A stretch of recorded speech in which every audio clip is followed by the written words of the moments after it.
Okay, everybody is going to be muted. Okay, Mr. Hagerman, you're being muted. All right, the time is 10:42. It is Saturday, November 20th. I'm Chairman Evan McMahon, calling the State Central Committee of the Libertarian Party of Indiana November meeting to order. Let's see here. I'm going to go ahead and have the secretary call the roll. Whenever you're ready. All right. Okay. Chair Evan. Here. Vice Chair Lucy. Here. Secretary, I'm here. Treasurer Michael. I know you're here, Michael. Present. Yes. Political Director Jared. I know he's never there.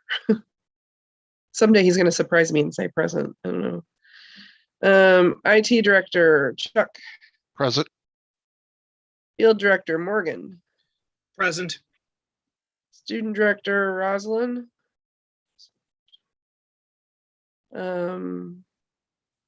Chuck, District 1, Chuck Pullen.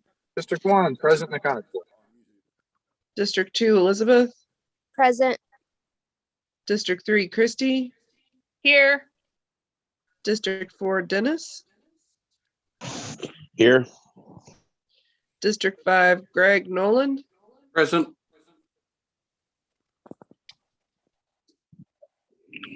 District 6, Luke. I'm here. District 7, Kent. Present. Oops. There we go. District 8, Jay. Present. District 9, Greg Hirsch. Here. Communications, Michelle. Present. And then we have one guest, Brent McDonald. Do we have any more guests?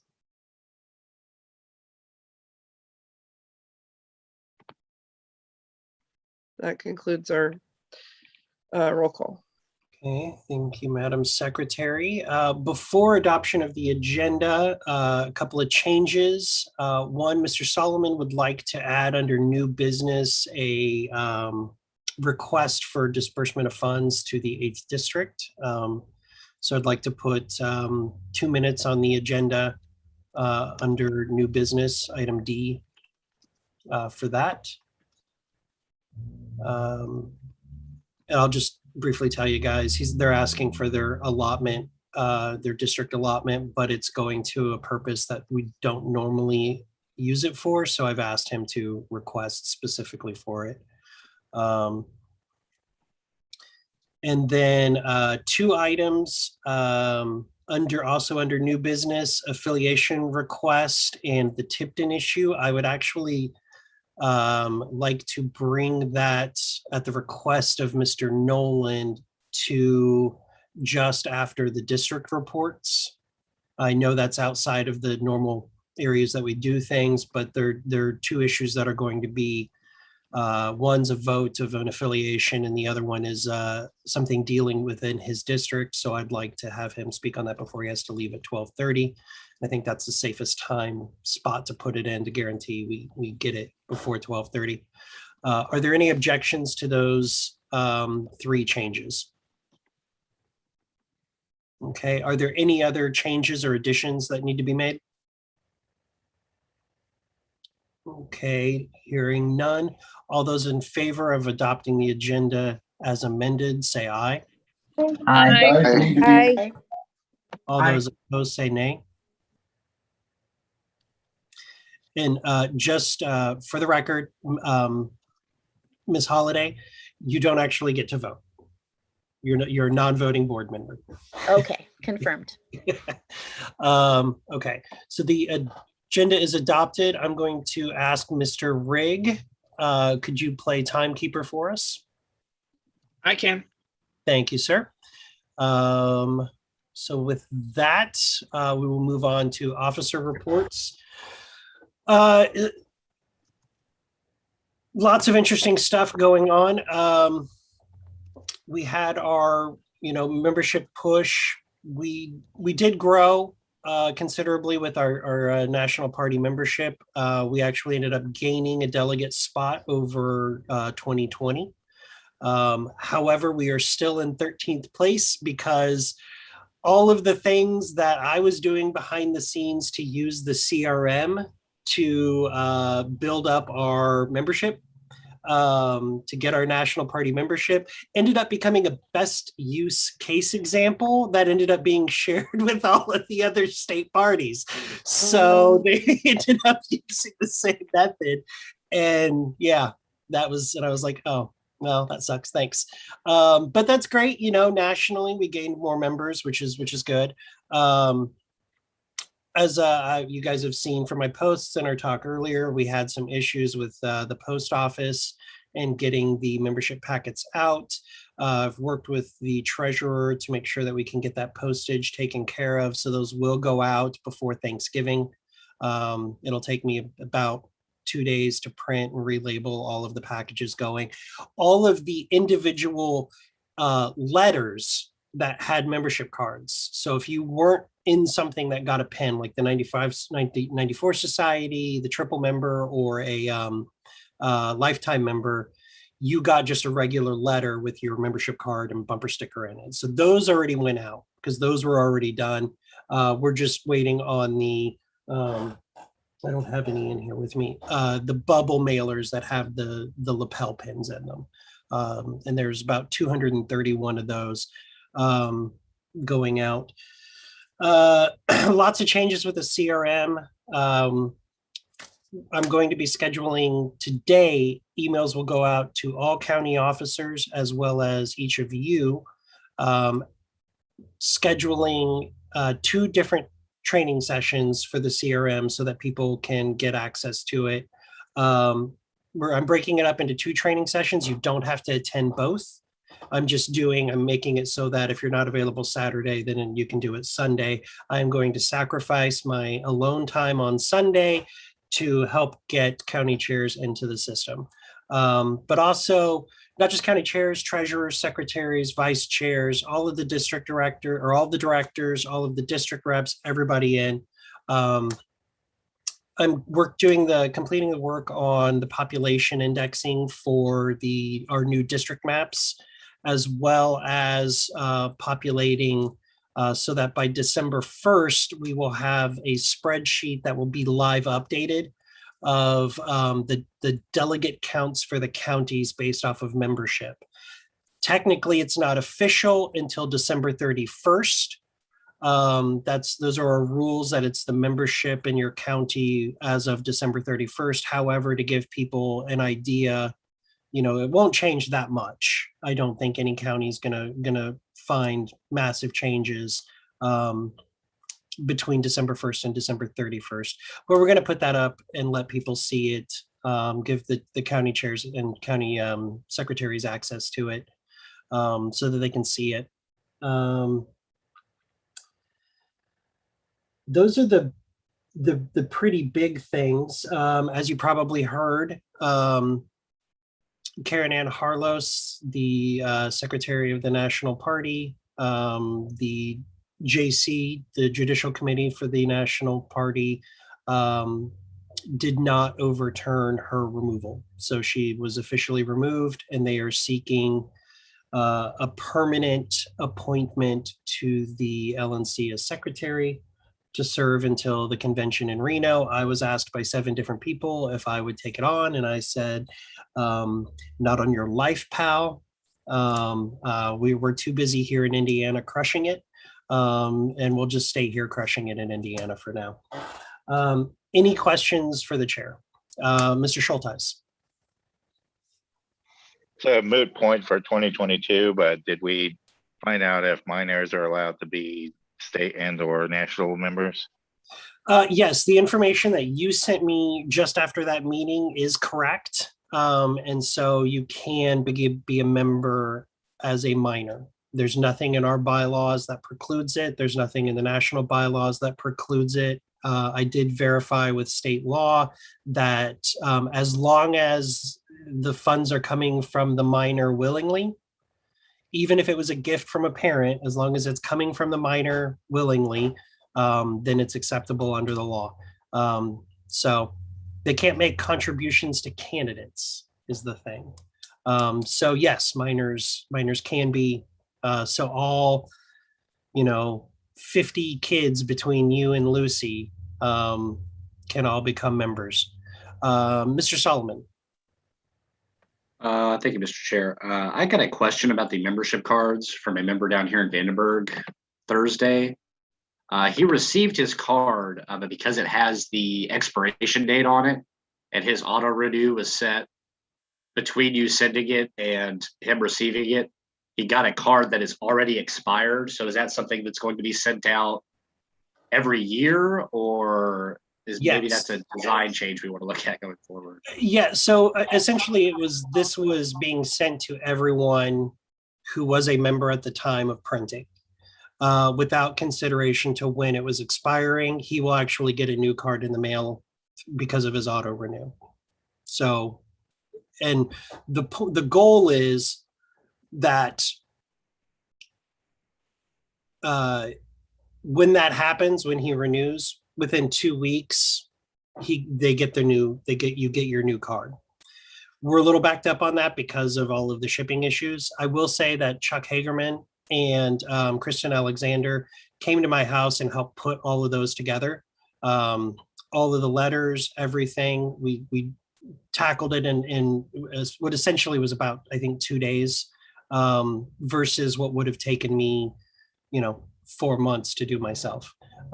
So Kristen is also coming once a week so I print those new letters and do all of that stuff for new members or people who maybe become a 94 Society or a triple member.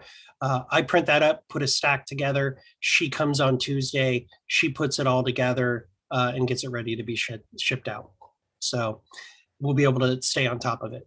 And she's volunteering to do that a few hours a week to come. She's also, anything else administrative that I need done that is something that I can take off of my plate, she's willing to step in and do. So thank you to her for doing that. And thanks to Chuck for coming to the house and helping with that as well. Any other questions for the chair? Okay, hearing none, we'll unmuted myself. We'll move on to Secretary's report.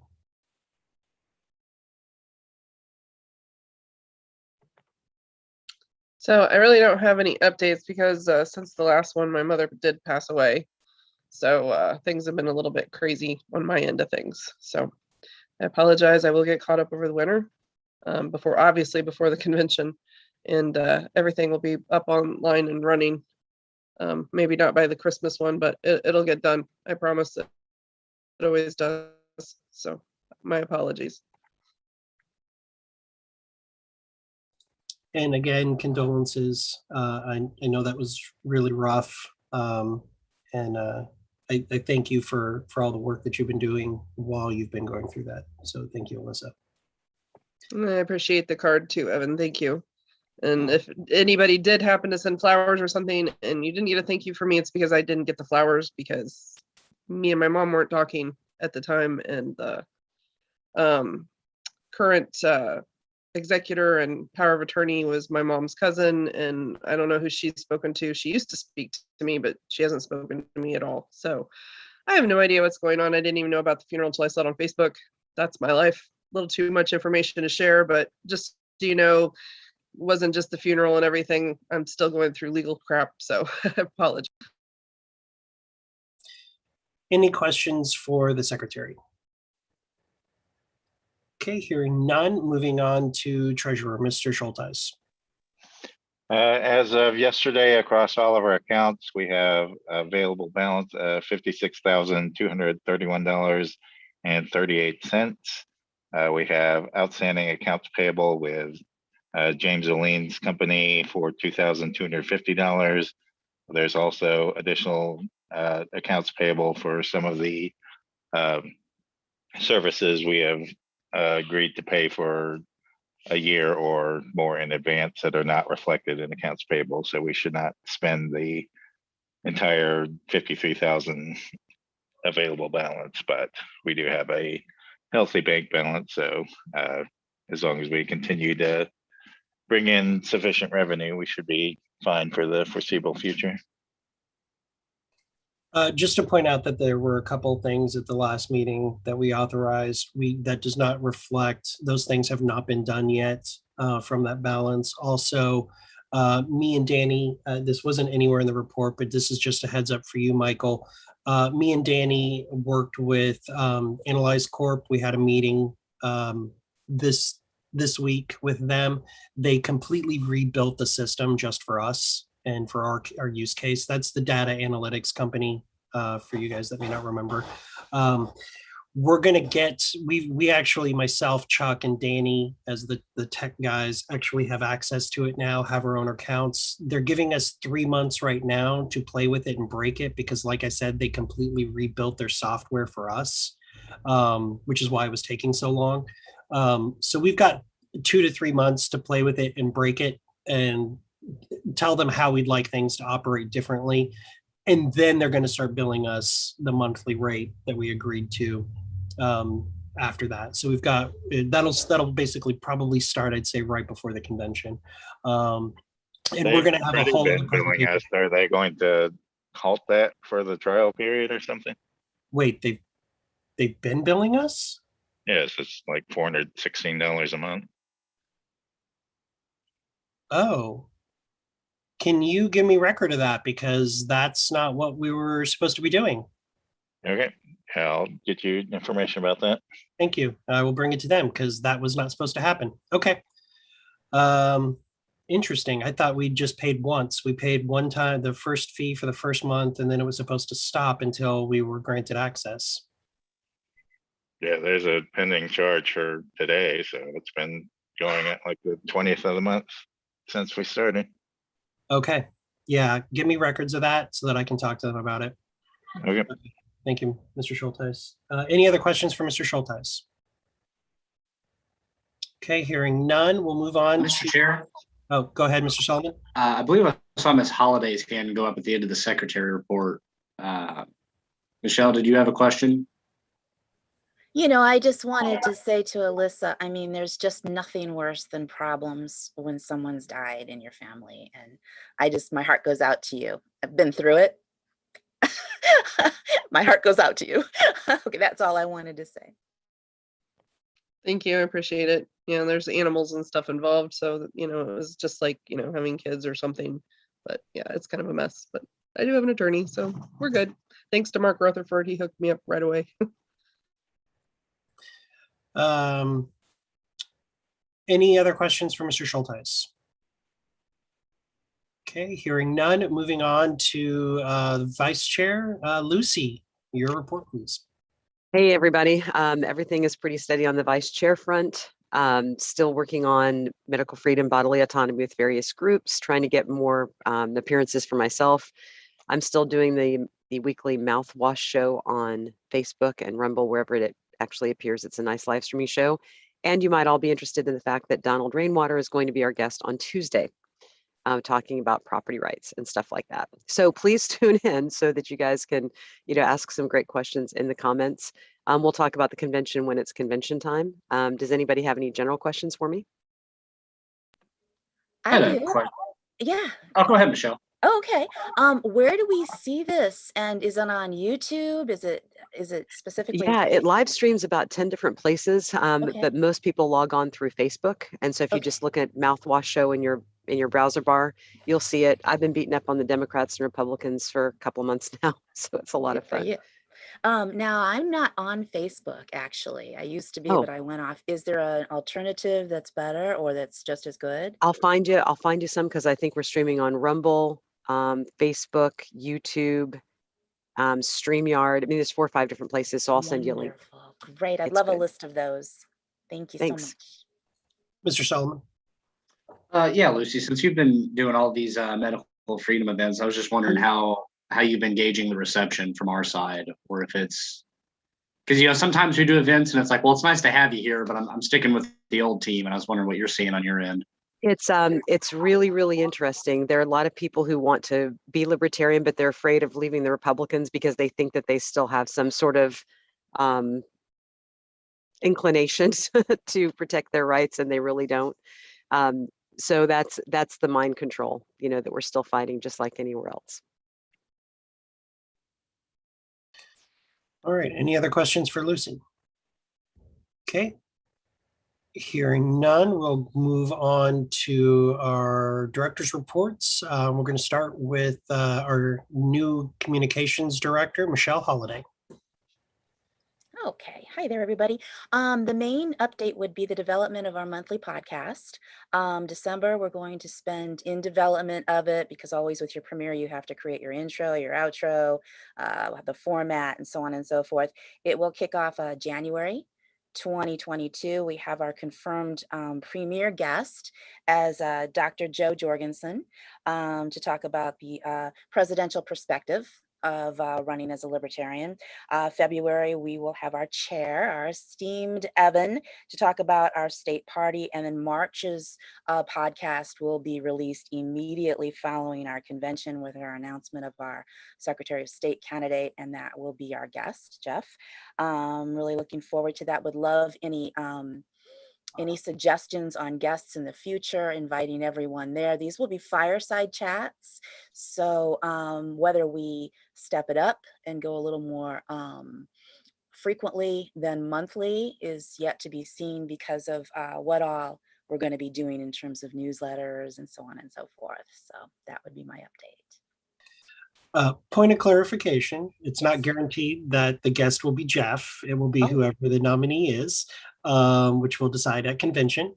And it will also not happen until he comes back, or if Jeff is the nominee, it would not be until he returns from his National Guard duties. Okay, well then that's yet to be decided. Yes.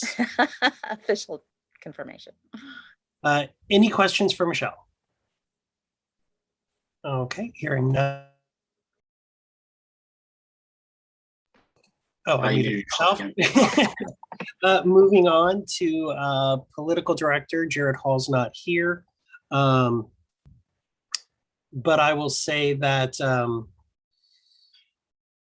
we've had quite a few candidates that have been redistricted out of where they were at.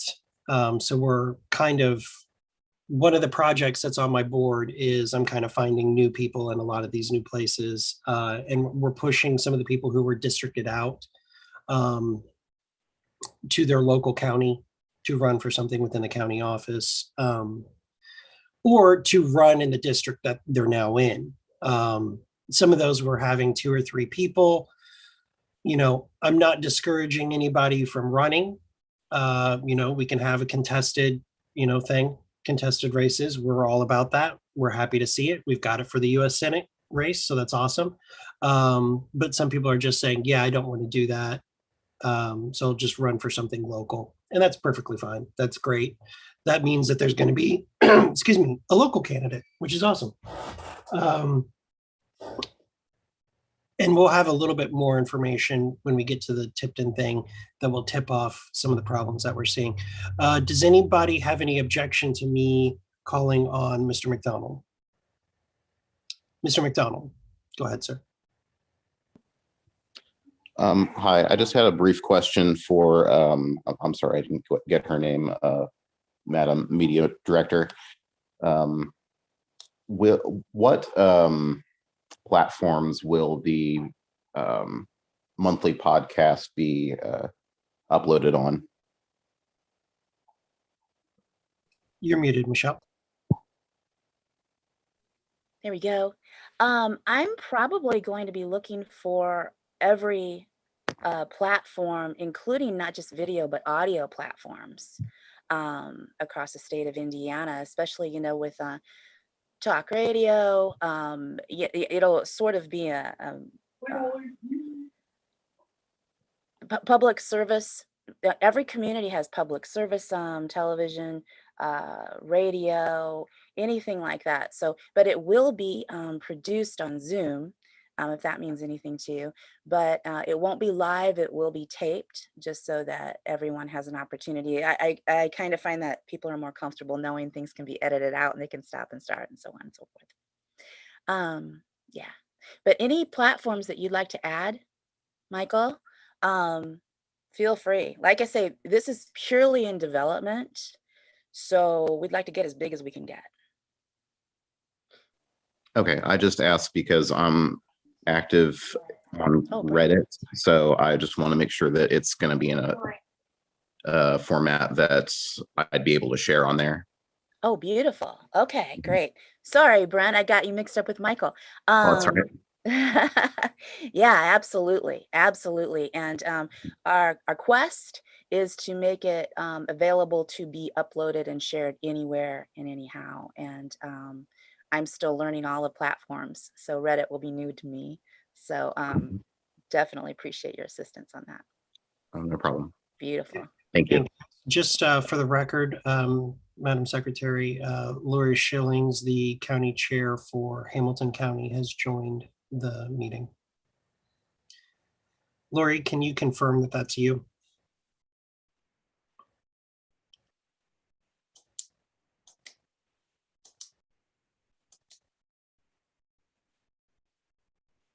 Lori Schillings, can you confirm that that's you?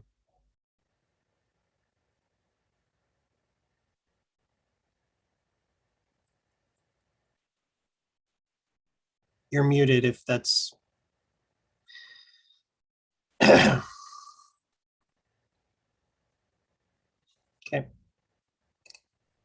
It's Lori and Danny, and she's in the other room.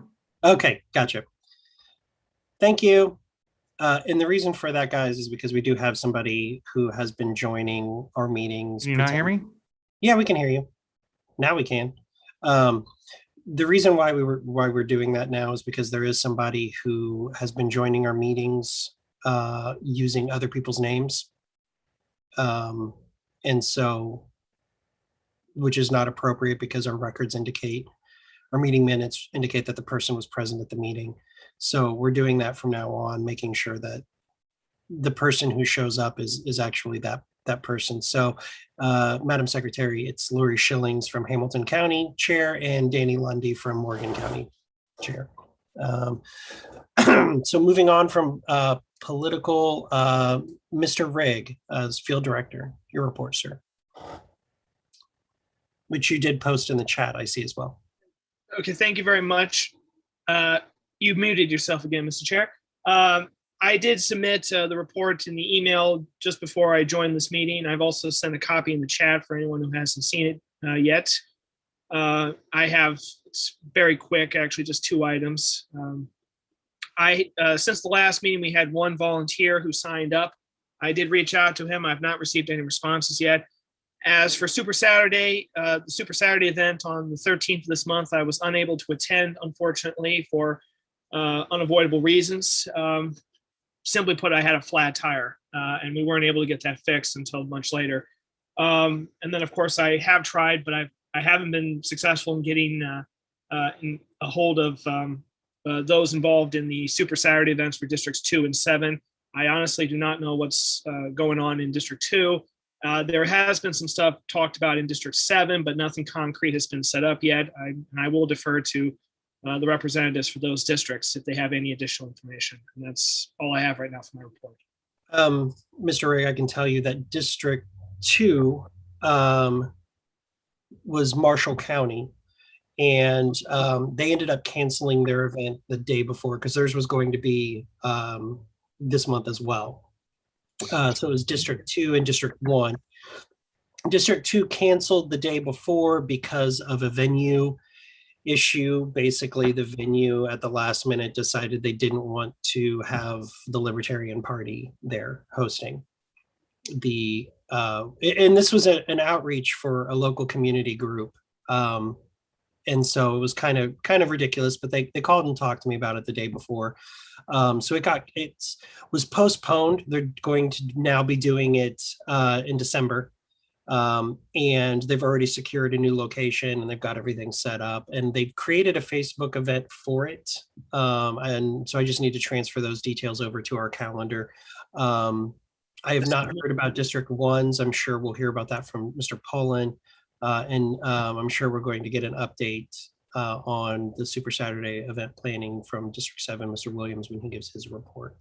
I will say, Mr. Rigg, that Call Next has been permanently disabled until probably February because they are completely redeveloping that software. And there is a new way of doing what Call Next did in several additional steps. But I've tried to streamline it. And when we do our training that I was talking about earlier, during those training programs, I will be showing people how to do those steps as well. So I would encourage you to participate in that as well, too, sir. Thank you. Any other questions for Mr. Rigg? Time, by the way. Okay, no more questions for Mr. Rigg. Students is not here. Mr. Hagerman for IT report. All right, not much to report. I've been keeping Civi updated from Wild Apricot. I went and helped Kristen stuff the envelopes. We had a great time. It was a lot of fun. I like Evan's pets. They were a lot of fun. And I didn't include this in my report, but I did attend the last tech meeting, having missed the previous ones. And Evan wasn't there, so it was a totally different type of meeting than what we've had. But good or bad? No, it was good. It was good. It was just it was different, and there was more participation from the other states, I think, and it was a good meeting. So we learned how to do Stripe requests. So if at any time you want us to start letting people have Stripe accounts, I know how to do that now. So that's my report. That's great, because I've actually been talking to county chairs, and I'm gonna eat up a little bit of your time if that's okay, Mr. Hagerman. That's fine. You know, we've got the website building that we do for county parties. Michael Schulteis will do, if you're a new affiliate, the first year is free on hosting through his company. Otherwise, it's $50 a year, which is cheaper than any of the other hosts out there. We're also working on the telephone system that will be usable by every county party with their own localized phone number. I'm working with Danny Lundy in Morgan County as the test case for that. And I am working with Alyssa's husband on that program. But also we're going to be setting up, I talk to the national tech team every Friday morning. We have a 1-hour chat. And I tell them the things that are broken and that I want fixed. And we figure out ways of doing things and fixing stuff. And we were talking about creating county affiliate pages on the website that look better than what they do now. You actually can't get to them now because they're crap. It basically just says who the officers are and a link to their Facebook page. That's all it basically does. We want to make that look prettier. We want to make it look better. We want to have a calendar of your local county events on there as well, plus a link to your webpage if you have one. But we also want a donate button that a person can donate right there through the state website, but that money goes directly to your county party's Stripe account or your district committee's Stripe account. It will get logged as a local contribution in Civi, which is a new thing that we've just been turned on. Now you can actually log contributions to the local county party in Civi. So now you can see through a centralized database what a person's giving capacity is. Have they given to your county party? Have they given to the state party? Have they given to the national party? All centralized. And we're going to make that really easy to do. Another thing that we turned on was the world's smallest political quiz. If you're out there collecting that information from people and you're using the older forms that I hope we can get reprinted that have the space on there for their contact information, so they complete the world's smallest political quiz, fill out the information, drop it into a bowl for, I heard you, Morgan, drop it into a bowl for a raffle. you can now log their information, when and where the world's smallest political quiz was taken, and their top score and bottom score and the aggregate score. That way, if you're sending out messaging about economic issues, you can select these people who scored 60 and above on the economic side of the world's smallest political quiz. You'll be able to target them for that messaging. So really super handy. And it's a bulk update, so we'll show you how to create the spreadsheets that then Chuck will upload. Any questions about IT, even though we're out of time? Mr. Chair, it's not a question for Mr. Hagerman, but I did want to ask a couple of things on the student side, if that time is still. We'll use that. existent on Since the we agenda. skipped over it, we'll go ahead and go back to the students for 2 minutes. So start that clock, Mr. Morgan, Mr. Rigg, whatever your Okay. name is. So just to clarify the point that we talked about last month, there is still a student involvement fair in the spring semester, so sometime in mid-January. So if there is the will to get that done, I could still help make that pilot program work at Southern Indiana. And now I'm getting to a point where I've been talking with a fellow classmate, and the more that we talk about libertarian ideas, the more that they realize they align with that. And there's been talk about joining and potentially running for office. I won't say any more on an open line about that. But there will be somebody there to kind of carry on after I'm gone. So there is still infrastructure there if there is still will from this board. There is. Let's me and you work on this. I will give you priority time so that we can get this done before. When do we need to have it done by? If the fair's in January, when do we need to have papers submitted and everything? I mean, really just, I would say by the beginning of January to be conservative with time. Okay. Let's get our But, thing. I mean, last minute slide in, I could probably make it work. Let's set a goal for ourselves of December 23rd. Let's have our thing done by December 23rd, and that way we can move forward with it. So I will work with you on that. Awesome. Okay.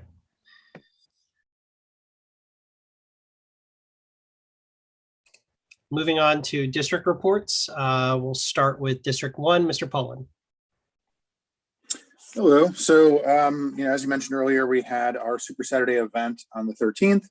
We had a similar incident where the original plan, the original group that they wanted to work with that day, basically, once they found out it was a Libertarian Party, uninvited us to their event. So what we ended up doing is working with the Food Bank of Northwest Indiana, where they had basically had a food distribution point. So we had a handful of Libertarians come, and overall it's a good event. They had good engagement on social media. So the Porter County Libertarians are going to make that a regular thing where they're going to work with the food bank, and we'll try to come out and help them and stuff like that. It was a very nice event, and we had good times had by all, and helped a lot of people get some Thanksgiving dinners. So the other thing that I was going to mention was at the last meeting I talked about an event, and I talked specifically to Lucy about it, but I attended an event in Greenwood with Margaret Mengi.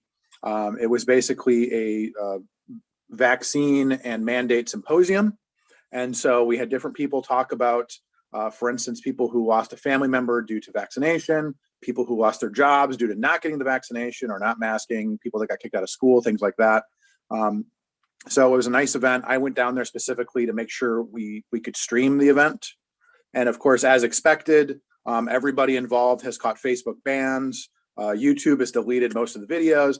I mean, insane. I mean, literally everybody involved, every page, every group caught bans, caught, timeouts, had videos deleted. And it was literally just people talking about their experiences. It was literally somebody telling you the story of what happened to them because they didn't get vaccinated, or what happened to the tragic outcome of a family member who got vaccinated. It was, it was literally people telling emotional stories of what happened to them, and social media completely wiped it out. So I'd say go watch it, but we don't even know. I don't even know what's left at this point. That's why we streamed it live, so it couldn't get deleted. I would, I'm just going to interject here. Yeah. Check out Venmo or Okay. Vimeo. Vimeo, right? Yeah. Because they're not a social platform like YouTube, They tend to not delete videos. And I mean, I have film projects that I have worked on that don't meet community standards on any platform that are on Vimeo.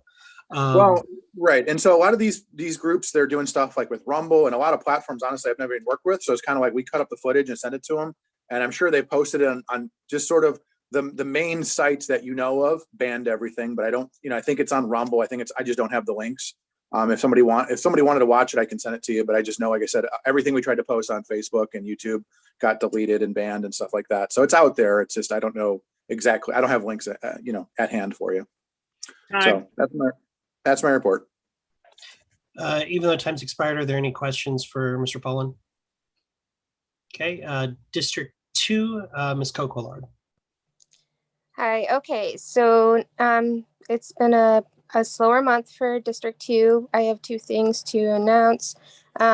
Tomorrow in Goshen, Indiana at local business Maple City Bowling, we will be having Liberty and Bowling at 3 p.m. Everybody is invited.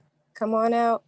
And then the second thing I want to announce is that Elkhart County recently was contacted back by Martin Supermarkets in Elkhart and Goshen. I think that's 6 locations. And they approved us to place food donation boxes in their stores. So we are going to go forward with a couple food closets to start. And yeah, so that's exciting. So that's all I have to report. That's great news. Since our last meeting, there was also a change in Elkhart County Party leadership. Is that correct, Ms. Coquillard? Oh, yes. Arlen Gambler, he stepped down as chair. And I guess I'm interim, or am I just, I think we're waiting till January to elect. Okay. Yeah. Any questions for Ms. Coquillard in District 2? Okay, hearing none. District 3, Ms. Avery. Hello, and of course, as soon as you're getting ready to go to me, my dog starts whining, so I'm gonna have to walk over and take care of that little bastard. There's not much going on around here either. Whitley County has a tentative date set for their county convention of February 5th. They're working to do more policy-driven meetings. They're going to try to get a speaker, a local farmer who's been affected, by various laws and rules and stuff, for their meeting in December. They are looking for candidates that want to speak at their county convention. So any candidates that might be listening, try to contact Whitley County. The rest of the counties are also working on planning their county conventions. Oh, Whitley County, Ryan went to a county election board meeting as an observer. I personally watch the New Haven City Council meetings. This dog is getting on my nerves. And a couple other things that I wanted to touch on is if you could go through the process for electing a district rep, I think that would be very helpful for all of us. And also for any treasurers out there, how we are supposed to log the triple membership money, because I haven't got a lot of guidance on that. I just want to make sure that everybody's doing it right. That's all.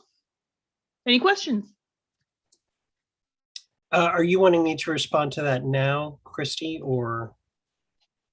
No, I mean, if you could give something, send something to everybody so that everybody is on the same page, that would be perfect.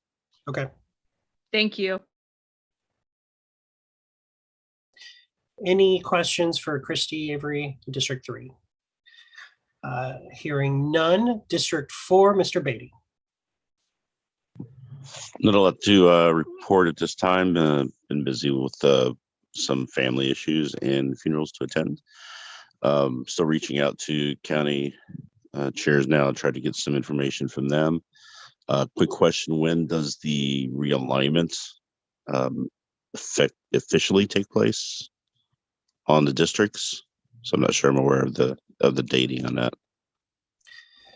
So it officially goes into effect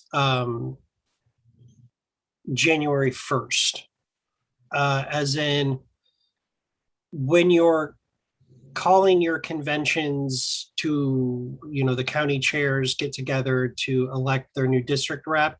as of December 30, January 1st, it will be the new districts doing that. However, your districts will stay the same. You will be representing the same groups of people until the convention. So at the close of the convention, when we have our SCC meeting on Sunday, March 6th, you'll be representing the new districts. Does that make sense? Yeah, I think that makes sense. So it's like I said, I'm still reaching out to county chairs just to make sure I'm not having to switch that up. And that until that then, new so. map will also be available December 1st. It will be on our agenda for the December 18th meeting of the SCC. It's not something that's really approved or not approved, but I want us to have the consent of these are the new maps. Does that answer that question? Yes, it does. Okay, thank you. And I'm Any done. questions for Mr. Beatty? Okay, moving on to District 5, Mr. Nolan. I yield my time to the Tipton issue. Do you want to add those 2 minutes? Yes. Okay. 5 will probably be enough. So noted. Mr. Rigg, if you can add the 2 minutes to the Tipton issue at the close of the district reps. Sure. Moving on, District 6, Mr. Lomax. Yeah, so District 6, we've got our kind of de facto appointing of officers in Hancock County today.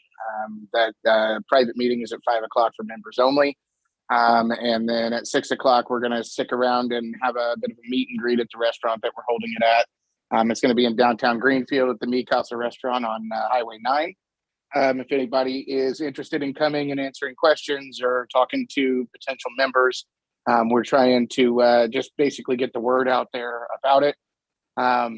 There is a possibility that we're going to have a journalist from the Greenfield Reporter at the actual public event because it was shared on Facebook and she was informed about it by one of my candidates. So I also have a mayoral candidate in the city of Greenfield, and our former party chair in Hancock County, Nate Luke, is running for a city council position in the city of Greenfield also.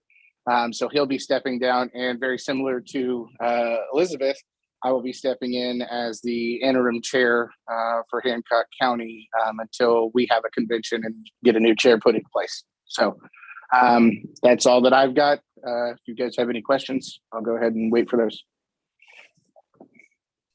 Any questions for Mr. Lomax? Okay, hearing none, we'll move on to District 7, Mr. Williams. Hi, can everybody hear me? Good. Yeah, so with regard to this month, there's an event coming up next week, exactly 1 week from today, over at the Atomic Bowl Duck Pin Bowling Alley in Fountain Square. We're having a little get together. There will be some food and drink provided, and it should be a lot of fun. So hope you all make it out. It's also a Small Business Saturday, so we're kind of coordinating with them being a small business. With regard to the Super Saturday event on the 11th of December, we're still hammering out details as to what that event is going to be. I wish I could tell you more precisely. We're still throwing up ideas of perhaps visiting at nursing homes, alternatively collecting goods for individuals for food banks. I'm still hoping that we can hammer out those details by that Saturday. But either way, we're planning on doing something to bring some holiday cheer to individuals. Mr. Williams, a couple things. One, what's the time for the event next Saturday? Saturday, that'll be 7 p.m. Okay. Is there a Facebook event for that? There is. Can you make sure that the state party was added as a co-host for that? And this goes out to everybody. Remember, if you have an event listing on Facebook for your county or your district, not candidates until they're nominated. But once a candidate's nominated, they can do this as well. Make the state party a co-host because more people visit our state party page than your county page. We have, hundreds of thousands of views each month, and those events show up there. When you do this, though, put your county party name at the beginning because there are 5 different Liberty and Chill events the same weekend. So make it say Marion County, Liberty and Chill, Marion County, Duck Pin Bowling, Shelby County, Business Meeting, whatever. Shelby County, and then the name of your event. That way it shows up in the listing that way. Please do that. The last little bit that I'll give you is, as a pastor who makes trips to nursing homes quite regularly, I can tell you that the best thing that you can do to touch somebody's life during the holiday season is to go visit people in nursing homes and respite care centers. A lot of those people are very alone. They don't have anybody that comes to visit them. And so if you are allowed to go and visit them, please do go and visit them. It's something that I do regularly, and it will warm your heart, it will touch your soul, and it will make a tremendous impact on that person's life just to have somebody come and visit and talk with them. It's amazing how much that matters to people. Yeah, my only concern was, with COVID and them being a high risk group, if, we don't want to do more harm than good. Yeah. So Rico is getting in touch with some nursing homes at the moment. So I should hear back something this week. Okay, thank you. Mr. Schulteis, you have a question? Just a statement. I'm involved in Cub Scouts here in Hamilton County, and one thing we did last year was do Christmas caroling outside of the local nursing home, so there was no exposure to people, but they did get to hear some Christmas cheer. So you might be able to do something like that where you're not directly in contact with residents. Thank you, Mr. Schulteis. District 8, Mr. Sullivan. Thank you, Mr. Chair. With cold weather, we haven't been getting out and doing as many events in District 8, but we have had a couple of things of note.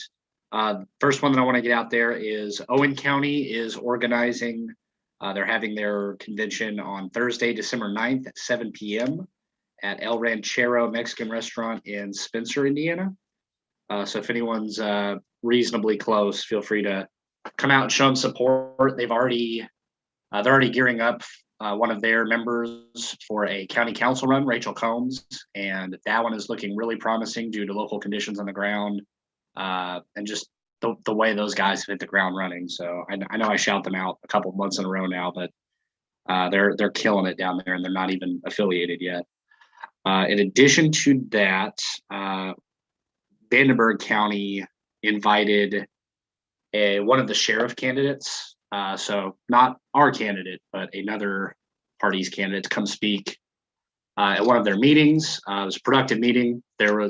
I had talked to this individual on a number of occasions, and I saw a lot of overlap with our beliefs on the criminal justice front. So I had him come out and speak.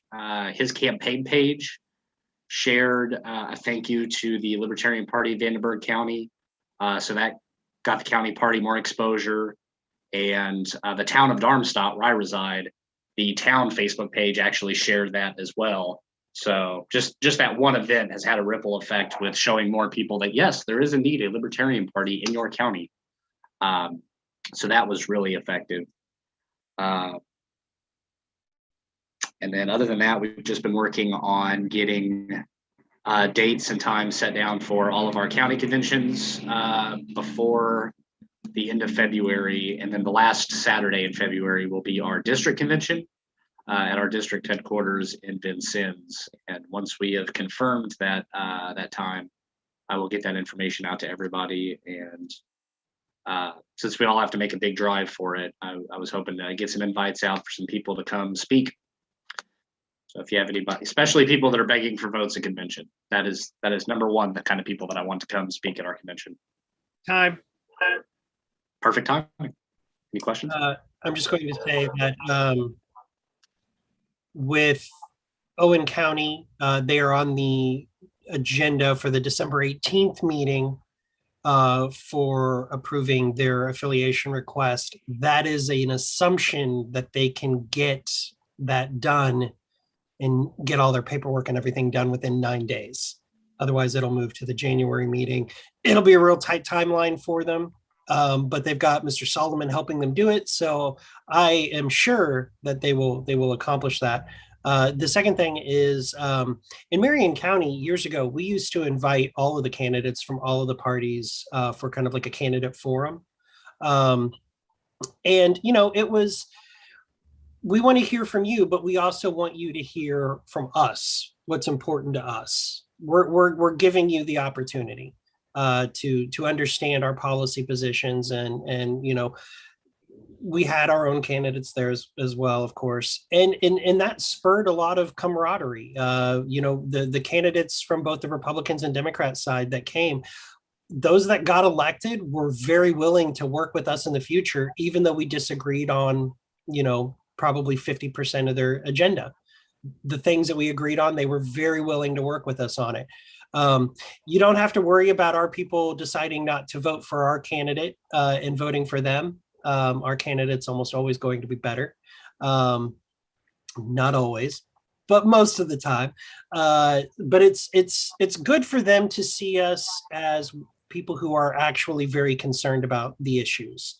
And that's why we're here, is we want to get elected so that we can change policy. And they need to hear what that policy is. So I congratulate you for inviting the sheriff's candidate to come and to hear from them, and for them to also hear from your people in the county. That's good. Good work. Could I ask for an extension on the time? You can ask. Any objection to an extension of 2 minutes? Hearing no objection, time's extended by 2 minutes. So with that, Mr. Chair, I've been keeping in the back of my mind, because this is a contested primary on the Democrat side, which is the way Vandenberg County usually goes for sheriff, if nothing else. And I've been keeping in the back of my mind the statement the LPIN put out in 2020 regarding the Attorney General's race. So I was wondering if there were lessons learned that I should be aware of while I'm keeping that in the back of my mind, that it was a bad call, that it was a decent call. I mean, what has the perception been on that? So that was actually partially my idea at that convention. And if I had to do it over again, I would not have done it. For what reason? Because it's almost as though we are interfering in the internal process of another political party. We didn't specifically endorse the candidate. We just said that there were things that we agreed with. We also pointed out that we did not have an attorney general candidate. And it was said in such a way, which was not my intent and not the way I originally drafted it. It made it sound like we weren't running a candidate because we liked the Democrat candidate so much. Mm-hmm. And that did create significant blowback. The real reason why we didn't have a candidate was because we only have like 5 attorneys in the party. And they were like, not a chance in hell. I'm not going to run for that. And that is one of the requirements, is you do actually have to be a licensed attorney in the state of Indiana to be attorney general. So it gave the perception to the public and the media, which I've actually been asked since then as state chair about that from a member of the press, about, well, you guys didn't run a candidate for attorney general because you were supporting the Democrat. Aren't you guys just Democrats? And I'm like, well, that's not why we didn't run a candidate. We didn't run a candidate because we didn't have one. So I would suggest not doing that. Okay. I don't want to legally interfere with anything, because we can't do that. But it's a situation where there is a clear difference. And if we're not going to run a candidate anyway, if there are options on the table and one of those options moves closer in the direction that we want to go, I don't consider that a loss if there is something that legally we could do. I would just steer clear of any perception that you're interfering with the primary of another political party. That's I mean, it's just not a good idea. One, there are legal issues with it, and two, even if you are able to skirt past the legal issues, there's a public perception problem with it as well, which is what we had. I couched ours to make sure we weren't crossing any legal boundaries in the Attorney General's race.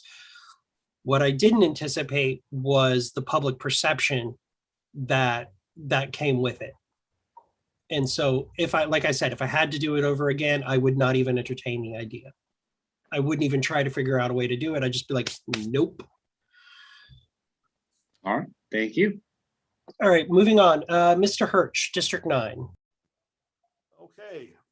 On October 30th, Morgan County had an appreciation cookout and chili dinner and all that in Mooresville.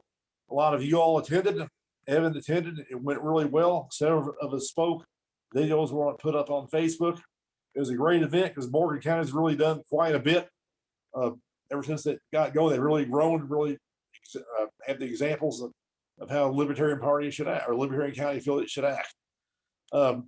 Last Saturday, Lawrence County had their monthly meetup over at Smoking Jim's Barbecue, like they do every month. They're not going to do one next month. In January, they're going to have their county convention to a date to be announced sometime on a weekday evening. And so we'll get that posted. But anyway, last Saturday at their monthly meetup, everybody from Jackson County, who just had their organization convention last month, they all came to the Lawrence County meetup to learn how to run a Libertarian County Party meetup, which I thought that was great. And Jackson County's planning on doing their starting next month in December. They're planning on the second Sunday of each month at 1 o'clock at a sports bar and grill. The name changed recently in Browns, Indiana. We're going to have the monthly meetup on the second Sunday of each month at 1 o'clock. Moving closer home in Clark County, Chairman Russell Brookbank, what he wants to do, and we agree with it, he wants to, we've been discussing in Clark County hiring an executive director for Clark County for fundraising that gets paid on a commission only. Possibly it may be Kelly Curran, but it's in the discussion phase now because we have an office that we pay rent for every month and all that. So that's his idea to hire a county level executive director to help raise funds and stuff, get paid via commission. Excellent. Any questions for Mr. Hirsch in District 8 or District 9? Okay, hearing none, we'll move on to the next agenda item, which we moved up the affiliation request for Jackson County. Jackson County held their county convention, organizing convention, and they supplied all of their completed paperwork, including their copy of their bylaws, their affiliation request form, their CFA 3, their opening bank statement, and a copy of their EIN was all submitted to both myself and Ms. Salgado. They had 3 people attend their meeting, which was great. Actually, one of them was a brand new member who had just joined the day before and came to the meeting and participated. It is Josh Hacker is the county chair. And he was the temporary chair that we had appointed previously. And he jumped right on it. As soon as we made him temporary chair, he went and organized a location, set a date and time, and was just on it, man. He's excited and passionate and ready to go. Are there any questions before we call the question or make a motion? Any questions? Okay. I would accept a motion to accept the affiliation request of the Jackson County. So moved. Okay, moved by Mr. Rigg. Is there a second? Second. Seconded by Mr. Hagerman. Do you guys want to do a voice vote or a roll call? Unless there's an objection, I think we could just do a voice vote. Yeah. Here. Is there an objection to a voice vote? Okay, hearing none. All those in favor of accepting the affiliation request of Jackson County, say aye. Aye. Aye. All those opposed say nay. It is unanimous. Congratulations to the Libertarian Party of Jackson County. Second item that we moved up is the Tipton issue. And we have, what do we say, 10 minutes on this or 7 minutes on this? We'll probably go a little over. So Nate Kring, who is the county chair for Tipton County and is also a city councilor, elected city councilor on the Tipton City Council, called me or sent me an email, and Mr. Nolan an email, I believe it was Wednesday evening, right around like 10:30, 11 o'clock at night. He had gotten a phone call from the county clerk at 10 o'clock saying that they had completed their local district redistricting within the county. And she was sad to inform him that he had been districted out of his council seat. And at first blush, them's the breaks, kid. Sorry, that's how redistricting goes. That's the political process. But it went actually further than that. They told him that he was not placed inside the boundaries of any district within the city and therefore would not be able to vote or run for any office inside the city. However, he was still within the city limits, so he would still have to obey city ordinances and pay city taxes. And I said, this is clearly an issue. This is like an error. Let's get to the bottom of this. I talked to the county clerk. I talked to the Indiana Election Division, who has to approve these maps. And in speaking with the Indiana Election Division, basically 6 months worth of work got crammed into 6 weeks, and nobody in any of the local offices has ever done this before. They're all new. None of them were around 10 years ago. So things got confused, they got weird, and basically the state confirmed, like, unless there was an ordinance passed by the city council redrawing the boundaries of the city, he is in a district and he would be in the same district that he is in, including his 5 neighbors who were also put into this weird zone of not being in a district. Essentially what it was the district maps were mislaid with precinct maps. And so it created this error where it took the precinct that he was in and said that that was not within the city limits, essentially. It is resolved in the sense that the issue is known, but the state is watching it. The county clerk has legal paperwork that she has to do. She has to file a notice in the newspaper of the error. There's things that she has to do, and then they resubmit all of that to the state. But it is resolved in the sense that the state knows about the problem and they're not going to let this be an issue. On that note, I'm going to tell you the steps that I additionally took. One was I had a phone conversation with Mr. Nolan, the District 5 rep, to let him know what I was planning and that we were ready to go to war in the event this was not a mistake or that they would not correct it. I got on the phone with Mark Rutherford. I had Mark Rutherford, basically they were going to do some legal research for me so that I could draft a letter to the county council and the city council and the clerk's office and the state, basically saying, here's the law that you're violating. And then we were gonna go from there should they not fix it in a timely manner. Granted, his election isn't until 2023, but if we can fix it before the first of the year, fix it before the first of the year. It's easier for us to have that on the record and say, hey, look, we sent you these letters. Now we're going to court. You know, it would be expedited at that point. I did stop that because of the conversations that I had with the state the following day. And that I feel confident that it is resolved. I'm being communicated with the county clerk as well as the Indiana Election Division, so they're keeping me in the loop. I will make another statement about this situation. In talking to the county clerk, she made the statement of she had not yet sent these maps even out to the county chairs for the Republican and Democrat Party. And I said, hey, you know, you're supposed to send that to the Libertarian Party county chair as well, right? All of those notifications that you send to the Republicans and Democrats are also supposed to go to the Libertarian Party under the law.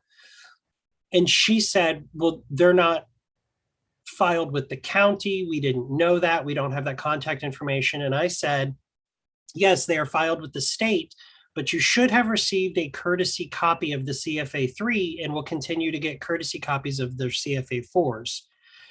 She said she had not received that. I then talked to her about the other things that are supposed to go to the county chair for the Libertarian Party, such as ballot sample or sample ballots to verify our candidates' names are spelled correctly or placed correctly. This is something you might want to follow up with your, make sure that your county chairs know this, that they need to file those courtesy copies with their county chair, with their county clerk, and to communicate with them. And know that they need to be asking, if they don't receive these things from the county clerk, they should ask for them and remind them in a very polite, professional way that they're supposed to receive them as well. We're going to cover some of this in some training, the training next weekend with county chairs. So we'll go over this more, but as a district rep, it's important that you're following up with your counties to make sure that they still understand it. And if they don't understand it, say, hey, go check out this training with Evan to make sure you are fully informed on how to do this and what this process is. Because technically the county clerk felt like she was doing Nate a favor by calling him, you know, like, she was under the impression she didn't have to notify the county chair for the Libertarian Party. So that's an issue. I will tell you that when I was talking to the state about this issue, they had already caught it and were already working on it. So I was not informing the state. They already knew as of that morning that I called.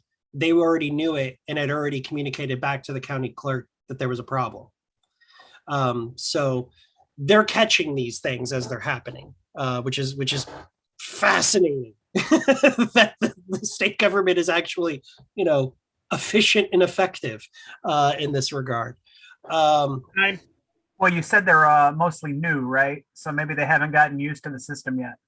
The people in the state election division are not new. Most of them have been there 10 to 20 years. It's on the local level that they're all new.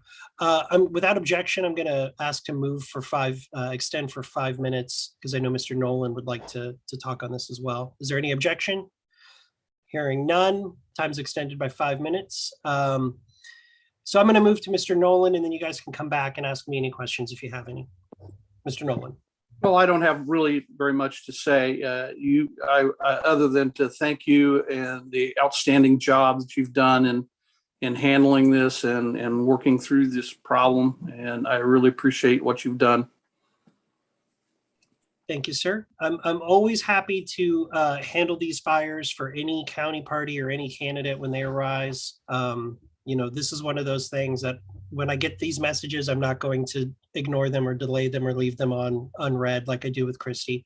They require urgent, immediate follow-up and decisive action. And I knew out of my discretionary fund, like I was going to spend close to $700 on legal research with Mr. Rutherford, so that I could craft those legal letters. And I knew that even though it was coming out of the discretionary fund and I could do that, I knew that the board would back that and support it. And Mr. Nolan would probably end up making a contribution to the state party to cover it if need be. So I felt confident in doing that. And I felt like I didn't need to call a special meeting, especially knowing we were going to have this meeting today. And it worked out. It worked out pretty well, I would say. And I do, a great thing is, Mr. Kring, Nate immediately sent an email to both me and Mr. Nolan. As a matter of fact, I found out from the clerk, I had mistakenly said, oh, he sent me an email like 10:30. And she was like, yeah, I was on the phone with him until like 11:15. So he was emailing you while he was talking to me. And I was like, that's good. That's good. So, that's a good response. That, he came to both of us. He came to me and to Mr. Nolan to do that. So any questions from anybody about that? I have just a commentary. Yeah, Yes. hi, Jay. Just real quick. I just want to reiterate what Mr. Nolan just said. We are so fortunate to have such a powerful, proactive chair, that gets on it immediately and solves the problem and brings it to everybody's attention. I think this is prime for like the newsletters. It'll start in the beginning of the year as a learning experience for everybody across the state. When you have problems like this, these issues aren't to be ignored because they're so incredibly important. And I just want to say thank you and congratulations for your swift resolve of the situation. That's all I have to say. Thank you, Michelle. Mr. Solomon. We're talking about Nathan Kring, correct? Correct. And it is wrong on the website. It says that he's a county councilor. He is a city councilor.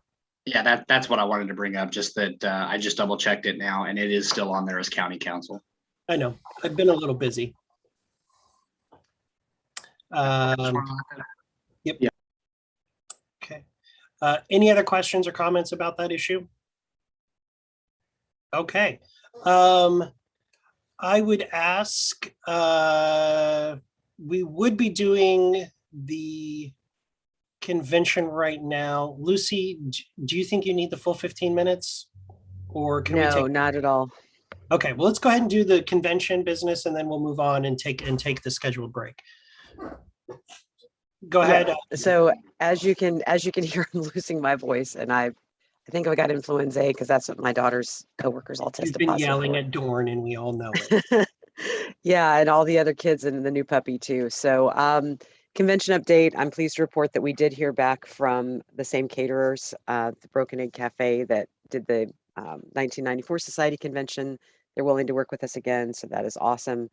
My next focus is to start selling advertising for the book and the convention and vendor spots. So if you know anyone that is a entrepreneur, has a business, works in a great business that will give us money, we're definitely looking for people for the convention. And kudos to, of course, Evan again, because I think you've already secured the top spot and some cash for that this last month, didn't you? Two. Yeah, not just one, but two. I hadn't announced that yet, but I've actually secured the second $2,500 sponsor. That is fucking amazing. So I'm sorry, we're being recorded. That is amazing beyond compare. And actually on that note, I am working with National to get the page set up for people to be able to purchase their booth space, ad space, and sponsorship space. It is not going to happen until after Thanksgiving. Okay.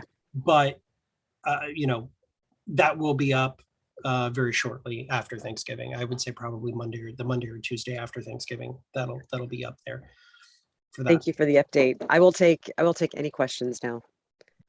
Mr. Schulteis. My aunt and uncle know the owners of Pinhead's Bowling Alley here in Fishers. They're a large local business that possibly would be interested in sponsorship, so I can try and get you contact information. Yeah, that would be fantastic. I'm gonna pigeonhole them for something else. We need a location for Friday night.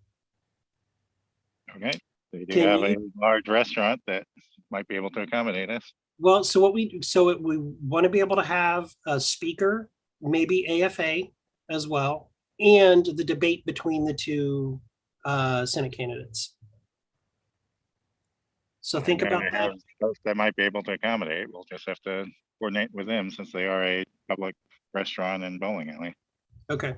I would ask you to please coordinate quickly with Lucy and loop me into it too, just so I can, see that going on. But let's try to get that locked down so we know for sure when it is. When is that? Yeah. Friday night, the Friday night before the convention, Elizabeth.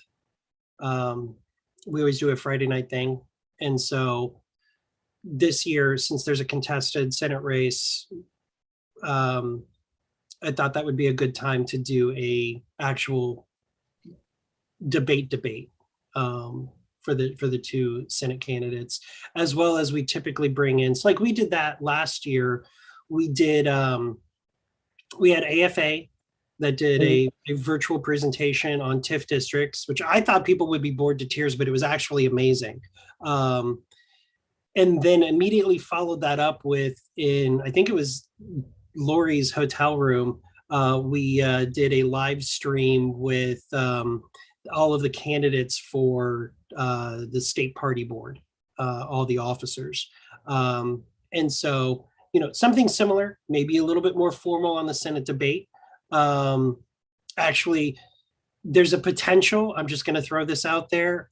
There's a potential that Jo Jorgensen would come to moderate that debate because she may be here that Friday night. So that's a potential. We also, I think Spike may potentially be coming. So he may also be willing to do that. We'll see. Mr. Pollitt. Obviously, when you're securing location, the two questions I have is power and internet and stuff like that. So we have to have the AV concerns as well. So if it looks like that's going to be the spot, or once we secure one, I'd like to be put in touch with them ASAP so we can work on those logistics. Absolutely. Chuck, I'm going to ask, you're looped in on the Fishers Forum event? Yeah, the Fishers is fine, but just, they were super accommodating. Everything worked out perfect. And once I've been to a place, I know how to deal with that. So just like going to any new location, we want to make sure we stream that debate since that'll be kind of important. So that'll be my only question about that. So, Ms. Brenton, if you can loop in Chuck on the location, whatever we decide on Friday night, as well as for the 94 Society breakfast, as well as making sure we'll probably do again what we did last year, Chuck, with the SCC meeting and just doing the Zoom via my big ass computer. We'll probably just do that again for the SCC meeting. That way you don't have to pack up and unpack twice in one day. You know what I mean? Sure, right. Ms. Kokolard. I was just wondering if we had decided what kind of training we were going to be offering at the convention, like how we were going to gear it, if it were going to be geared towards, campaign season or what. I know we were looking for speakers and trainers. So I just wanted to know about that. So my vision is to have it split between candidates and leadership. So when I say leadership, I mean affiliate leadership, so that we can have two tracks going at the same time. Multiple trainers, just kind of like we did in last year, but with different topics. So one side would be focused on candidates. The other side would be focused on what do you need to do as a county party? What are the list of things that you should be doing? I was talking to I think quite a few of you attended the regional training that we did back in October.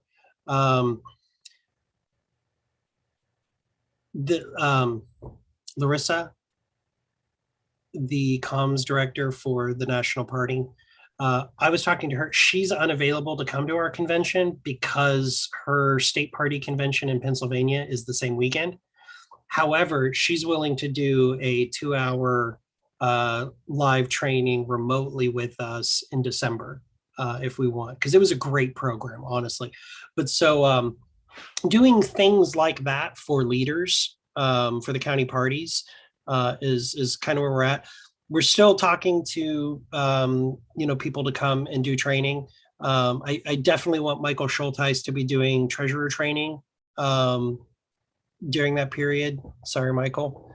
But so I want him to do that, and I want him to offer 2 different training tracks on that. One will be for candidate treasurers and one will be for county affiliate treasurers, because they're slightly different, but he knows both of them. And so he's going to do both those tracks. And that way it's not confusing. So 1 hour will be candidate and 1 hour will be treasurer or county treasurer, if that makes sense. So thank you for agreeing to let me make you do that, Michael. No problem. I'm already doing it for our Senate candidate, so I can. Yep. I just kind of was like, hey, we got treasurers for these 2 U.S. Senate candidates. You're going to train them. Thanks, buddy. Late, I'm not the actual treasurer, so. Yes. That might have been a problem. So I have reached out to the Leadership Institute, who has come and done training for us before.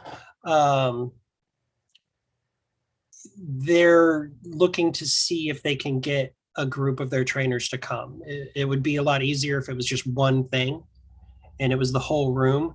And I said, we don't do that anymore.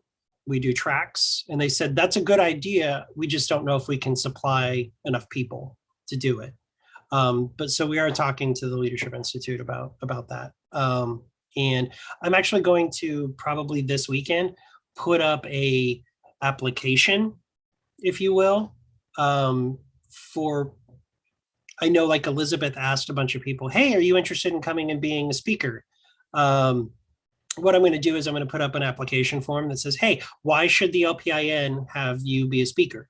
What do you want to talk about? What's your training? What's your experience? Where are you? Can you commit to being here this day and time? And then, because we typically for speakers that are coming out of state, we reimburse travel and we provide hotel and everything. So having kind of that little application for the committee to be able to approve, or the convention committee to look at would probably be helpful, because there are some great people in our party who can do great things and inspire and educate, that we don't want to just discount. You know what I mean? Just because they're not somebody that's on the news every night or once a week. Oh, hold on. Michael rage quit over being appointed to do that training. Welcome back, Michael. Would you like to know what else you were volunteered for while you were gone? Sure. Any questions about the convention for Lucy? Mr. Chair, I had a question. Mr. Nolan? Are we going to have drinks this year? Yes, there will be beverages served with the food. Mr. Solomon. It's not directly convention related, but I didn't see an item on here about the holiday party. So I just want to know if the tickets for that were live somewhere. They're not live yet. Again, waiting on national. That's one of the downsides, is they have to set up all the ticketing systems, and that hasn't been done yet. So I'm just waiting on them to do it. The event listing is live, but you can't buy the $5 ticket yet. For your people, just tell them, the $5 ticket thing we're not trying to make money. It's not a fundraiser. It is so that we can know how many people are actually going to come. It's if we make it free, then we're going to have 150 people who say they're going to come, and then we're going to buy, appetizers and sliders and cookies for 150 people, and then 15 people show up. So that's what this is for. If they come, they come. Pay us $5 at the door, offset the cost. Cool beans. So is it a door cost, not a registration? It's a registration. We're going to do the tickets, but and there will be people who buy tickets, buy the $5 ticket, and then don't come. That happens.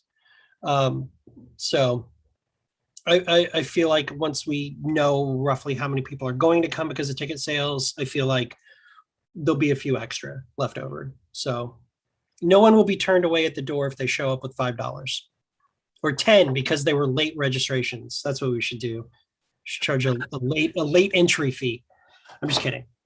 Maybe. Can you review what the meeting times are that day? And the SCC meeting will be at 1:00 from 1 to 5. It will be longer. We will probably use all of that time because there are things like the district maps and pre-approval of the allocation for delegates. We also have at least one, hopefully affiliation request. But that's 1 to 5. For that, the party starts at 6, so there's kind of like an hour break in between. And the party goes until we're all gone or they close the doors and kick us out. They asked us if we wanted a time limit, and I was like, no. Why? Why would we want that? She was like, well, some people do. And I was like, well, some people are crazy.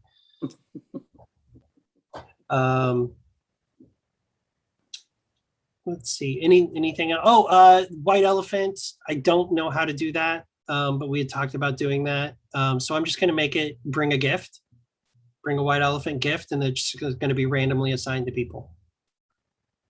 Okay. Another question on that. Is there, since it'll probably be late, is there, because I don't know Indianapolis well, is there good lodging there that you would recommend? Because I don't think it's particularly safe to drive back to Evansville in the middle of the night in December.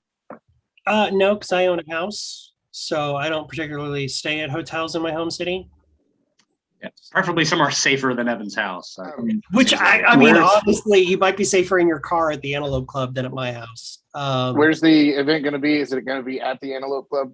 Yes, it will be at the Antelope Club. So there's quite a few hotels right downtown. There's a Best Western right downtown as well. That's actually really nice. Yeah, the Hampton downtown is really nice too. They were just remodeled a couple of years ago. So, any other questions about the convention? Okay, hearing none, let's go ahead and take our, Mr. Nolan. I'm going to be dropping off. I have to leave at 12:30. Laura will take over as my proxy. Thank you. Have fun. All right, thank you, Mr. Nolan. Madam Secretary, can you note that Lori Schillings is continuing the rest of the meeting as the proxy for District 5? Time. Did you get that, Alyssa? Thumbs up. Okay, I see you. With that, we're going to take our 10-minute break. Do everybody, I'm not going to stop the recording or stop the live stream for this 10-minute break. So just notice that if your mic is on, that we are still broadcasting and recording. Return time 12:15, correct? Yes, the return time will be 12:25 or 12:24. Okay, thank you. So you're saying we can do break time karaoke at this time? And then I mute Chuck Pullen. I'm the co-host. I can unmute myself. Damn, that's right. Okay, well, here, let me remove you as co-host real quick. How dare you, sir? I will behave myself. So, Chuck, I was looking at a system called I think it's called Mevo. Danny has one. And Danny I thought has one? Danny has one. And I thought, with the 3-pack of that, we could do some fun stuff with our meetings and small events and stuff like that. However, somebody just tried to join the room. Did you see that? Yeah, I let him in. It was Luke. Okay, got it. Okay. I was really gung-ho about it at first. I was really excited about them. They've been on back order for like 3 months. And yes, that's the other problem. What was interesting was they finally came back, and I was going to buy them because it was going to be like $1,000 to get 3 of these cameras and everything that we would need to set up and do to use these. And I was real excited about it. And I was literally on the order page, and I went to check some stuff out. You can't connect it to Zoom. You can't connect them to like any streaming platform whatsoever for live streaming. Right. So this is always the concern, is that you get a lot of these devices that are sort of format agnostic. I guess it's the opposite of format agnostic. So like, that's my whole thing about like my encoder is with me, I do these events and people come to me and say, hey, today, like this week I was on YouTube, maybe next week there are people. So like Vimeo has its own streaming platform. They're connected with, I forget who it is. Like LinkedIn and stuff has a platform. So there's all these people that have platforms. That's one of the things, is that I hate the idea of buying an encoder that is married to a specific platform. Or even the idea of, let's say, for instance, I've had issues where, let's say, Facebook changes the, I don't know, the third party API or something, Right. and all of a sudden you can't connect to Facebook. Well, at least this way I have a backup, because, okay, Facebook's not working until they push the firmware update, we can go to YouTube. Yeah. So I prefer sort of a format agnostic encoder. The other thing Well, is, like, it has the option. So like they've got the app with, like, you know, you're managing the 3 cameras and graphics and stuff like that, which is great. And you can use like Restream IO to send it out somewhere else. The problem is that if you use something like Restream IO, which will hit all of the platforms, there are things like StreamYard, which I use a lot, right, and Zoom, which is where we actually host our meetings, that don't allow a Restream IO or any type of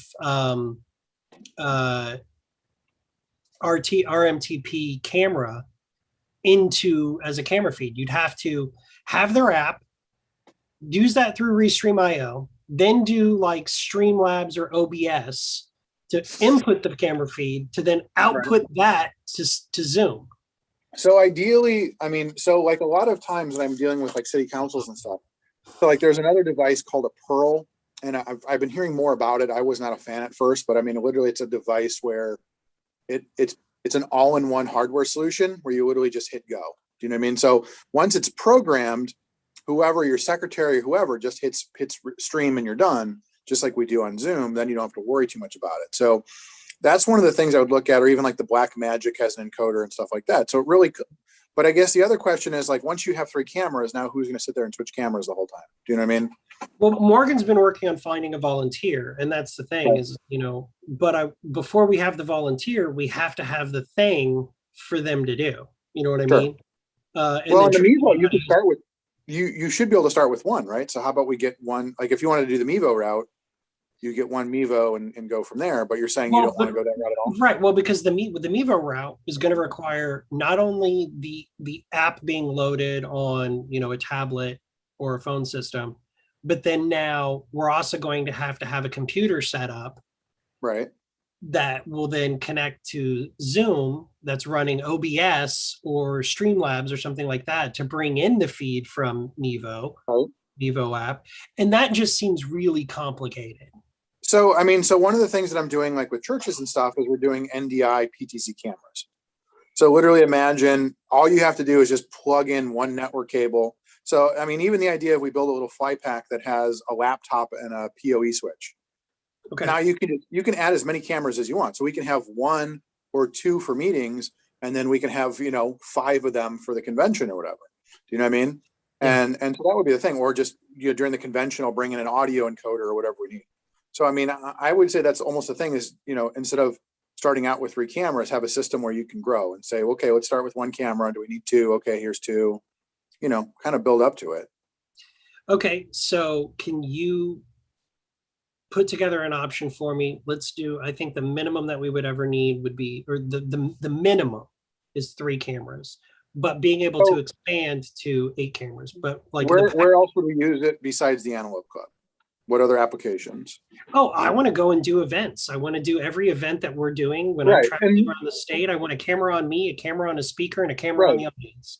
And so all of that always sounds fun until you're the guy hauling the carload of stuff to each of your events and having to wire it all up and set all that stuff up. So ideally, like if you're by yourself, I want it to be easier, but like, I mean, I know like I'm capable of doing any of that because I haul that same equipment around. So here's what I'm saying. Where we're at now, we're on the verge of 5G stuff. We're literally, imagine you have one of those little gator cases like in the back of anybody's car. It could run off a battery. It can run 5G. So literally you can go to an event in the middle of a field, run a couple cables to cameras, have the whole, you know, the gator case in the car and stream from there. So that's what I'm saying. If you want to be able to do events like that, that'd be something to think about, is how portable would we want it to be? I mean, we can get a Ustream Solo, a U-Solo, which does the bonded cellular networks, and it's their newest one is 5G compatible with all the bringing in 5G. Yeah, but then that's what I'm saying though, is that you're paying what, $5,000 for something that we can build for the cost of the modems. You know what I mean? That's the only thing. What I'm saying is do it. Put me together a thing. and I want 3 cameras. I want to be able to expand to more cameras as need be, but we need this like now. Okay. Like, I mean, we Well, need and to. so like in my case, I'm literally waiting for right now. I'm waiting for 5G. So like for instance, I'm on Verizon. They don't have it yet. T-Mobile just came out with 5G home. AT&T has it. So that's basically what I'm waiting for, is to figure out what appliances we're going to have. So literally, you have a Gator case and you pull the modems out. You get 5G connection, and then whatever else you do. That's literally what we're waiting on now, is like how the 5G connection will work. And instead of using the live view, there is a company called PepLink. So PepLink has bonded routers. So you'd literally just plug in like one T-Mobile and one AT&T 5G system into this router, and now you have network anywhere. But that router right now is available on the standard, 4G network or LTE network. And Right. I'm assuming that the newest one will also pair bond with a 5G signal for the 5G. That's what I'm waiting. No, so that's the whole thing. I had a call with them a couple months ago, and it was still kind of like, well, we think it will work with AT&T, and maybe it'll. So I'd hate to pull the trigger on a device, and then 2 months later, the new device comes out, and they go, no, here's the right one to get. So that's kind of where I'm at with PepLink. 5G is really only available in a couple of places around the state anyway right now. I'd rather let's just pull the trigger, and if in a year we need to upgrade modems, we upgrade modems. I don't think it's within a year. I mean, literally, they just sent me an email literally yesterday or the day before. That sounds like they have the device I need. And so I'd hate to tell you buy this. I mean, because it's one that I need as well. So I'd love to buy it and say, yeah, this works, and then tell you to buy it. So, I mean, that's kind of. Go ahead and put together the list now. Okay. Yeah. Of what we can do today. And if I promise you, I'm not going to buy it tomorrow. Okay. But let's put together the list of what we need now. What can we go ahead and start getting right now and setting up and training on while we're waiting to see if within the next month. Well, okay. Would you consider like a little rack mounted encoder like the Black Magic? Yeah, I mean, I've got an ATM. I've got an ATM Pro. I like it. It's a good system. This is the Black Magic encoder is basically just a third rack unit. Mm-hmm. So you can have an ATEM and a third rack unit encoder or whatever. It just depends on if you want to get fancy with graphic, if you need to do roll-ins and stuff like that. That's where it gets hairy. Like right now, one camera meeting is easy, but then when you start wanting to do graphics and share screens and stuff, it gets a little tricky. So yeah, I'll put something together for you. It's kind of like what we've been working on. Okay. Hey, and if I can be of any assistance to you, Chuck, or to you, Evan, in that I work for AT&T, so like I can get an employee discount myself if I purchase the equipment. So if you guys, we have 5G hotspot that have, wired connections on them with AT&T. So if you want any more information about that, or if you want to know what I can get my hands on or what we've got available, you guys just reach out to me, District 6. And that's always the question, Luke, is it's kind of like, they offer things, AT&T offers things that like it works great at home. And then it's like, okay, that's a great, here's what I need it to do. You know what I mean? And that's sort of the problem I run into a lot of times, is that it may work great at a house, but it may not work for this. So that's why I'd like to just even, if anything, just if we've got, do you have anybody that's affiliated with the state or your county party or your district that is a first responder? Because there is an unlimited hotspot eligibility on a FirstNet first responder plan. So we can't get those kind of discounts because it's going to end up being paid for by the state party, and they get. I know this for a fact because it happened to another state where they tried to do that for their cell phones, and when they it was for the state party, and they ended up canceling their service over it. Yeah. So the way that it would have to work is it would have to be somebody's personal item. Right. We're not going to do that. Yeah. Because it's owned by and paid for by the state party. Lori, thank you. That would be great. If you can send me an example of like who, that would be dope as well. So that I can see, because oftentimes I can pick apart what they're using based off their stream, or some of it. Like the stuff that I use for some of the stuff that I do, one, it's not, like Chuck was saying, it's not really that mobile. It's for longer term production. where you're going to be there for a couple of days, but that equipment is also incredibly expensive. Something that the state party can't use. And because it's a company asset, I can't loan it out to the party either. Like, because there's hour clicks on the use of something, and that basically damages the equipment. And so I can't damage the equipment for a political party. It sucks. Well, and then some of it I do anyway, though. Evan, the other thing I'm looking at is now that they have StreamYard Teams. I don't know if you've read up on that at all. I did. I saw that.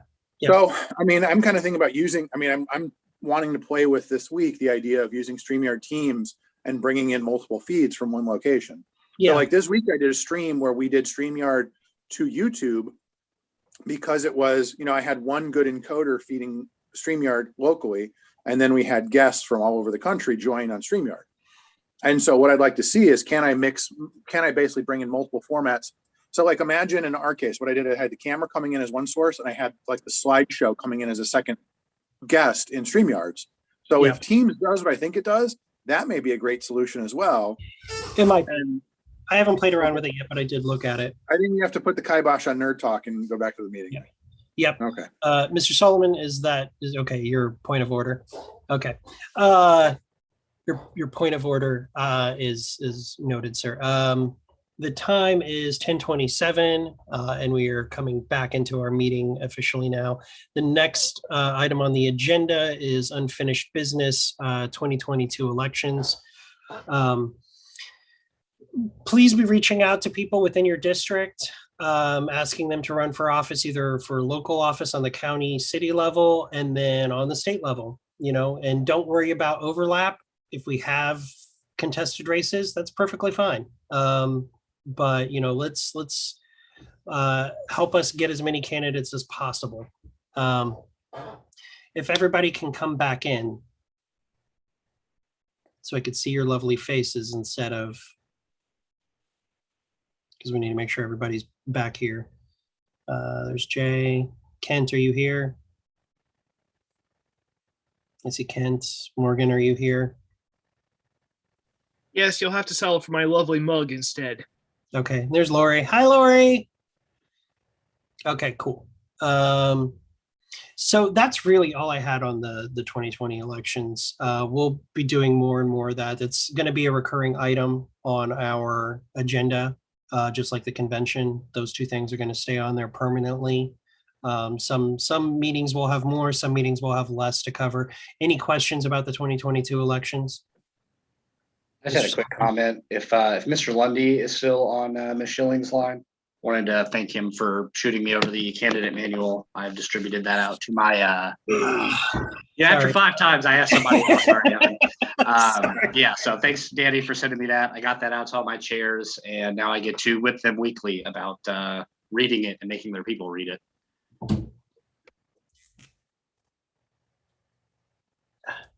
It's off my whiteboard now, or it's marked off. I should probably put like a little note on there per Danny. Hey guys, can I get that too? No. Yes. Luke, I will forward it to you right now. Maybe an editable copy of the bylaws too. Because I have a PDF. I have a PDF of the Morgan County bylaws that Danny wrote up with his team, but I don't have an editable copy. I just have the PDF. So if somebody can get me an editable copy of that so that I can change Morgan County to Hancock County, that would be great. Gotcha. Yep. Yep. Hold on one second.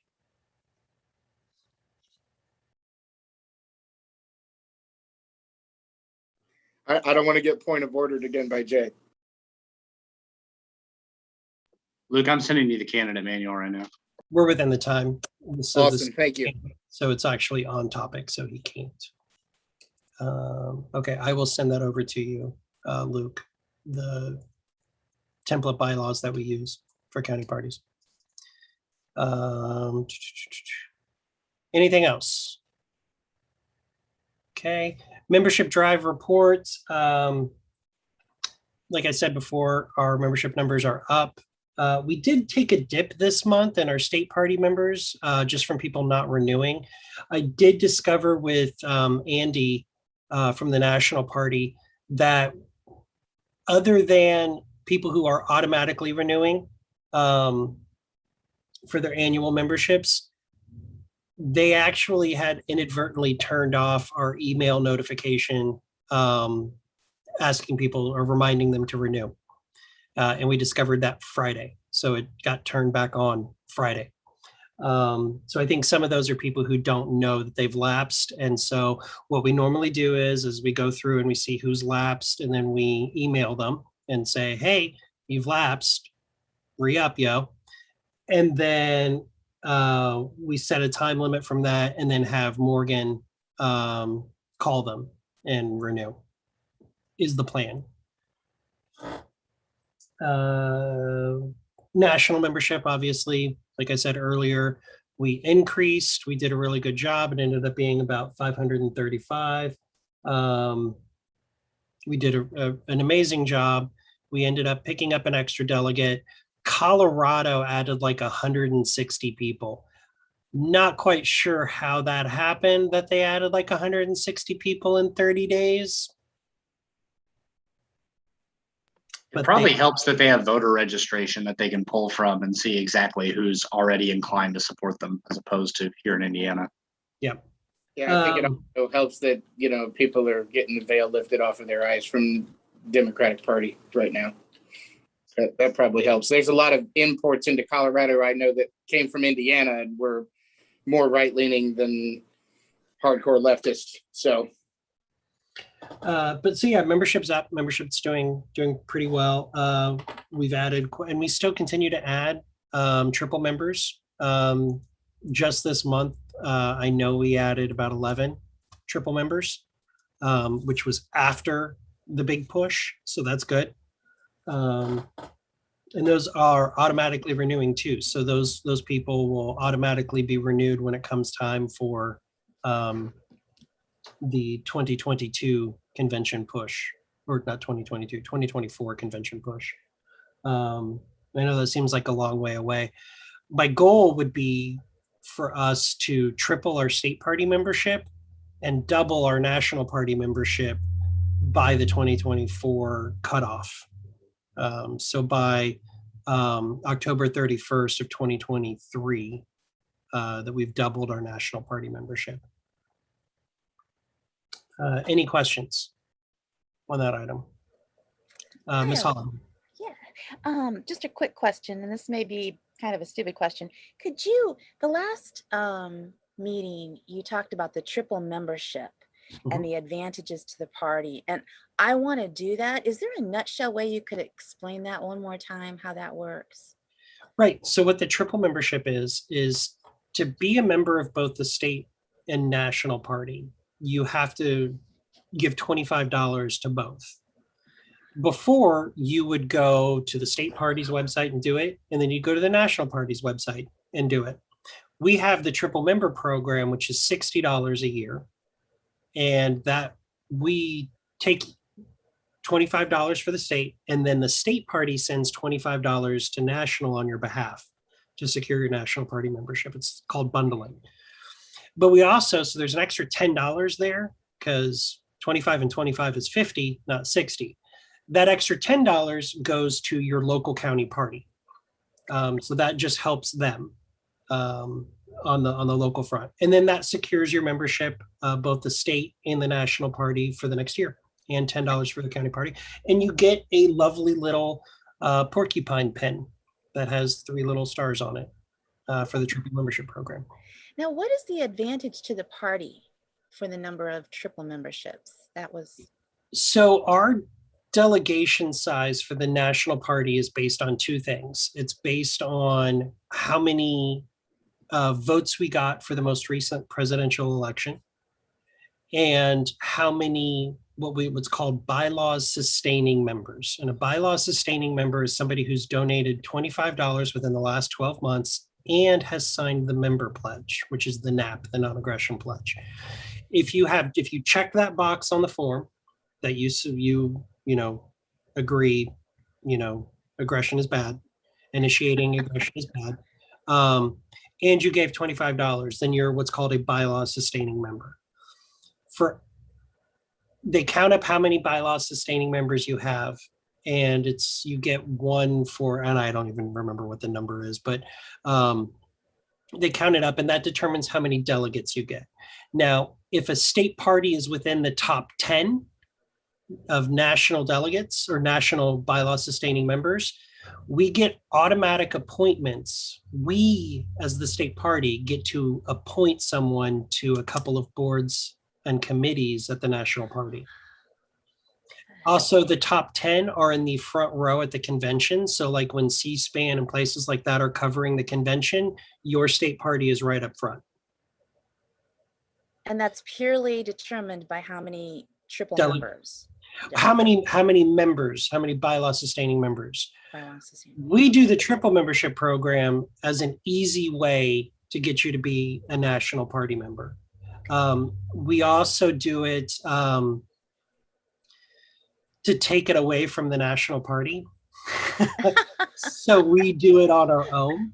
Okay. We're the only state that does this. And the other states want to do it, but National's been resistant to them doing it because National has their own top-down program that they want people to do. And we're like, no, we're Indiana, we do it our way. So those are the benefits to it. But to go to the national convention now, under our bylaws now, you must be both a state party member and a national party member. To be a state party delegate, you have to be a state party member. To go to the national convention from Indiana, you have to be a national party member as well. Okay, great. And where would I find the sign up for this? Right on the website? LPIN.org/join, and triple member is on, there's a box for triple member, but also if you hit the annual member, triple member is an option. Great. Perfect. Thank you so much. No Thank problem. you in advance, Michelle from Allen County. You got it. I'm all about it. Mr. Sullivan, Evan. question. Yeah. How difficult is it to add new membership types? Say theoretically, a lower level of our organization, county or district level, wanted to have a membership type functionality. Would it be easier to try to do that with all of our other memberships, or to be easier to just set up some sort of recurring monthly donation on that organization's PayPal or Stripe or whatever it may be? Okay, so for the state party, a membership, if it's lower than $25 annually, it has to be a bylaws change because that's within our bylaws. We can't consider somebody a member if they haven't contributed at least $25 the last 12 months. I don't mean for state party membership. I just mean for if we want to have like be an extra county party member, some silly benefits or something. Is that something that we could set up to be tracked through Civi, or is that just too much of a headache? No, we can absolutely do that. So as I was talking about before, the county pages, when we set those up, there can be a unique contribution Stripe account to where it goes directly to the county party. And that can also be a monthly recurring. We can have options, whatever you want to set. Like I know Morgan County has the Liberty Quills, which is, I think it's $5 a month. Lori, is that correct? Or Danny, if he's still in the room with Lori. Monthly donation. $10 donation or whatever monthly donation that they can offer. Okay. So that could be done through that page on the state website for that county or the district. If you have a district committee that actually is filed, has a CFA3 and is an actual committee and has a bank account, if you set up a Stripe account, we can absolutely incorporate that into the state party website, and it would be tracked as a local contribution. So it would not count towards their state party membership because in that system, it tracks whether or not it is a local candidate, state, or national contribution. And then what type? Is it member dues, event dues, or merchandise? Because merchandise and event due fees in Indiana don't count towards membership. So we can absolutely create that for each county party and each district. Okay, is that, 'cause I don't want to take up any more meeting time. You set it up. Well, this is in that period, so you're fine. You guys can set whatever you want. We will make it work to help you. If you are offering a benefit, like they offer the Liberty Quills pens in Morgan County, that's on you. That's on you to fulfill that. That's on you to do that. And if I get hate mail because it's not happening, I already get enough hate mail about things that I'm not doing. So I will print that hate mail out and deliver it to you in person. And who would we go about? Because I need to take that back to my committee for everything. Who should I get with after that? Or who should I send Tony to get with after that?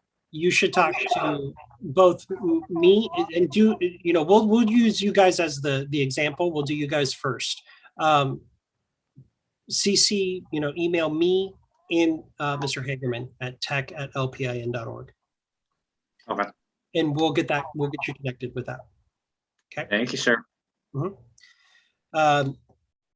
Any other questions on membership? Okay, hearing none. We will move on to the HR policy from Mr. Pullen for 2 minutes.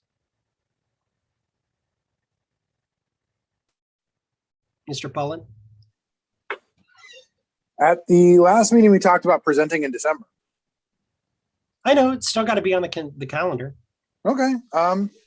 You can. No, I mean, at this point, I'm for my committee, we're going to try to set up something. Ideally, my things have been kind of crazy, but now that things have calmed down a little bit, I'm going to try to get my committee together. I'll email you guys hopefully this week, and kind of see what your availability is for Zoom. And then hopefully that if we make good progress, we'll be able to present something in December. Thank you, Mr. Pullen. Any questions for Mr. Pullen on the HR policy or the lack thereof? Okay, hearing none. Moving on to the phone system. We had talked about this at the previous one. And even though it was authorized basically for me to do whatever I wanted to do, as long as it was less than $100 a month, I wanted to bring it back to you guys to let you know where I'm at. I am working with Alyssa's husband, and I got set up with a test area. So I've been working with him on that, getting it set up as a test area. Essentially what I did with him was I said, out of my own personal pocket, I'm going to pay for a couple of months to test it out, to try it, and to get it all basically set up exactly the way we would want it. And if it works that way, then we'll port our number over and keep the system, and then it'll be paid for by the state party. I've already been working with Danny Lundy in Morgan County. Yesterday, he sent me, after my 5th request to him, his list of his phone tree and directors and who would have access to that. And so I've sent that on to Alyssa's husband to have him import that. Danny, just an FYI, he's not going to record if you would like to speak to press blah, that's something that you guys are going to have to record, but he's setting up that tree, that hierarchy. And essentially, so when somebody calls the LPIN, we're going to have a test number for a little while. When they call the LPIN, it will say, "Thank you for calling the Libertarian Party of Indiana. If you know your party's extension, you can dial it now. If you'd like to speak to the chairman, press 1. If you'd like to speak to the secretary of the party, press 2. If you'd like to talk to the treasurer, press 3. If you are interested in running for office, press 4. If you want to talk to our communications director, press 5. That. Then it will have a directory of, if you'd like, if you want to hear about the upcoming state convention, press 9. To speak to your local district rep, press 7. And then when you press 7, it'll go to speak to District 1 rep, Chuck Pullen, press 1, it'll do that. Everybody will have their own extension too, or as well as the menu items. We get to create our own hold music, which can be a promo for the upcoming state convention or a membership drive or whatever else we want to do. That will be ours. Morgan County will have their own menu tree, their own system. They will also have their own local number. Through the app, which is how this is done, so you have the app on your phone, the phone call rings to you, You will see that it's coming from, like for me, it'll show that it's coming from the Libertarian Party of Indiana. So then I can answer the phone. Libertarian Party, this is Evan, as opposed to what? Because I don't know who's calling. Morgan County will see that it's coming from the Morgan County line, so they can answer the phone, you know, the best affiliate in the state. How can I help you? Because that's how they're probably going to do it.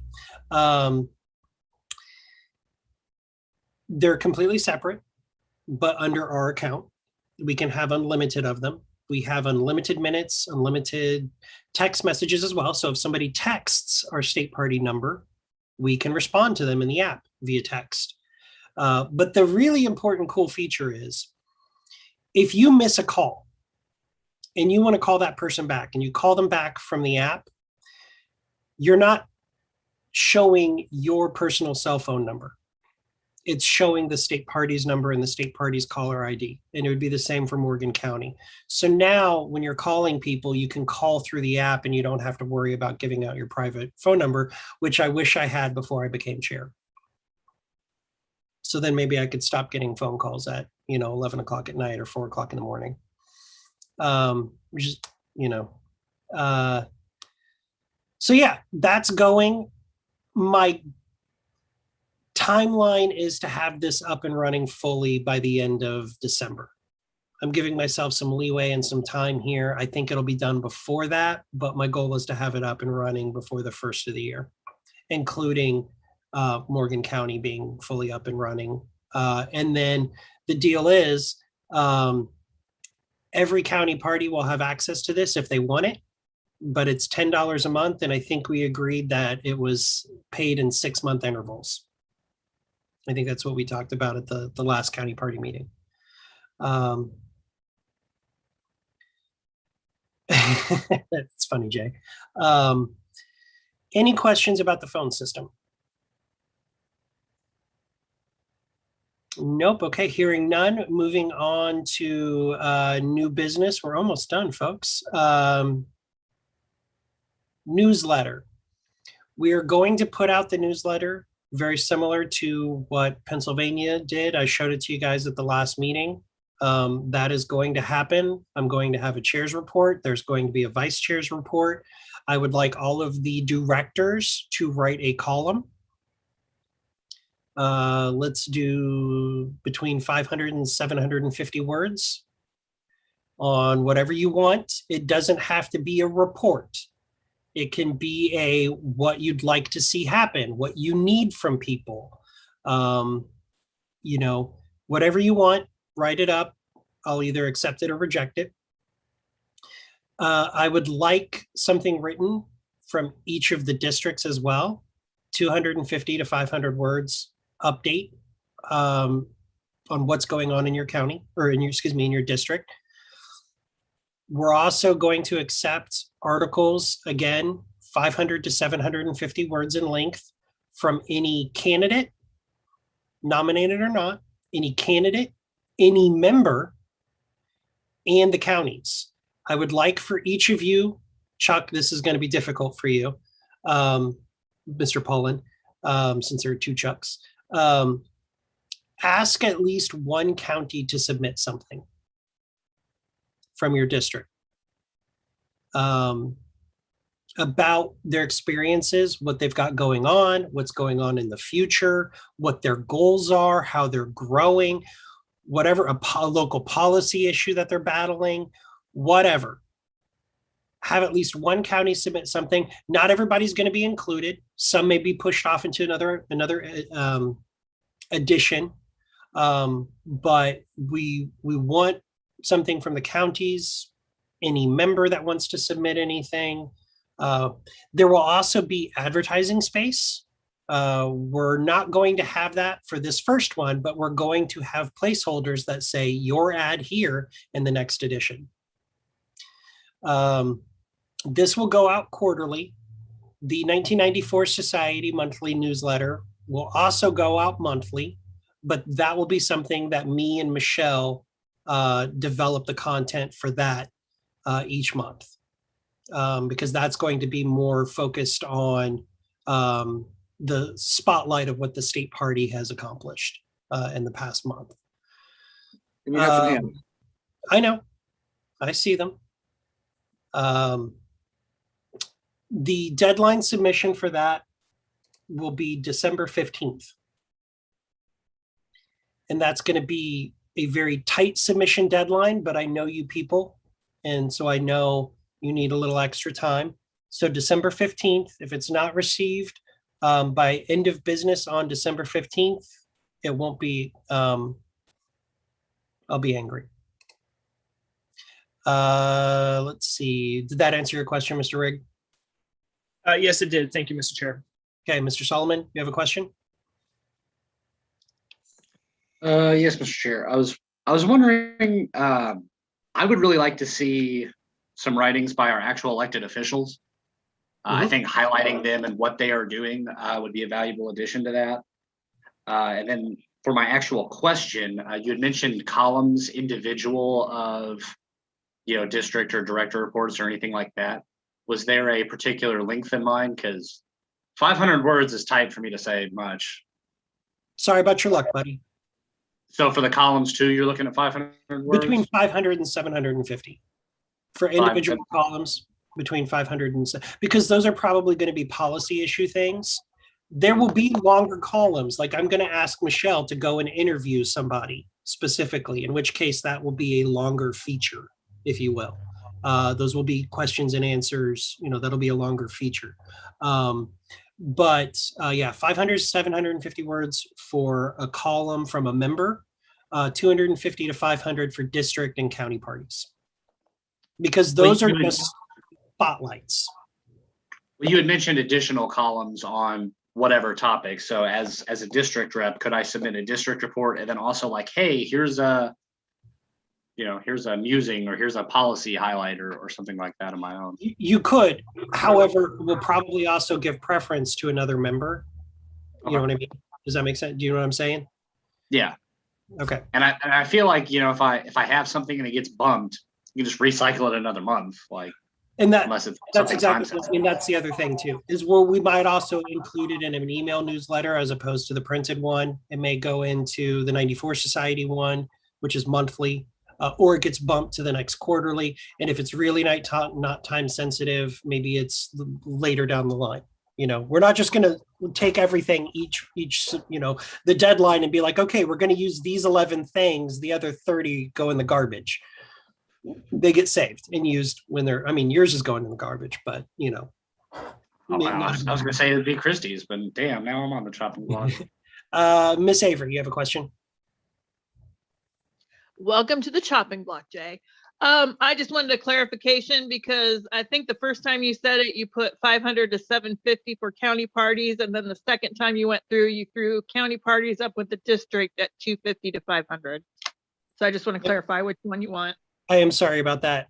For the district and the county parties, it's 250 to 500. For director reports, it's 500 to 750. Same for the officers. Candidates can be 500 to 750.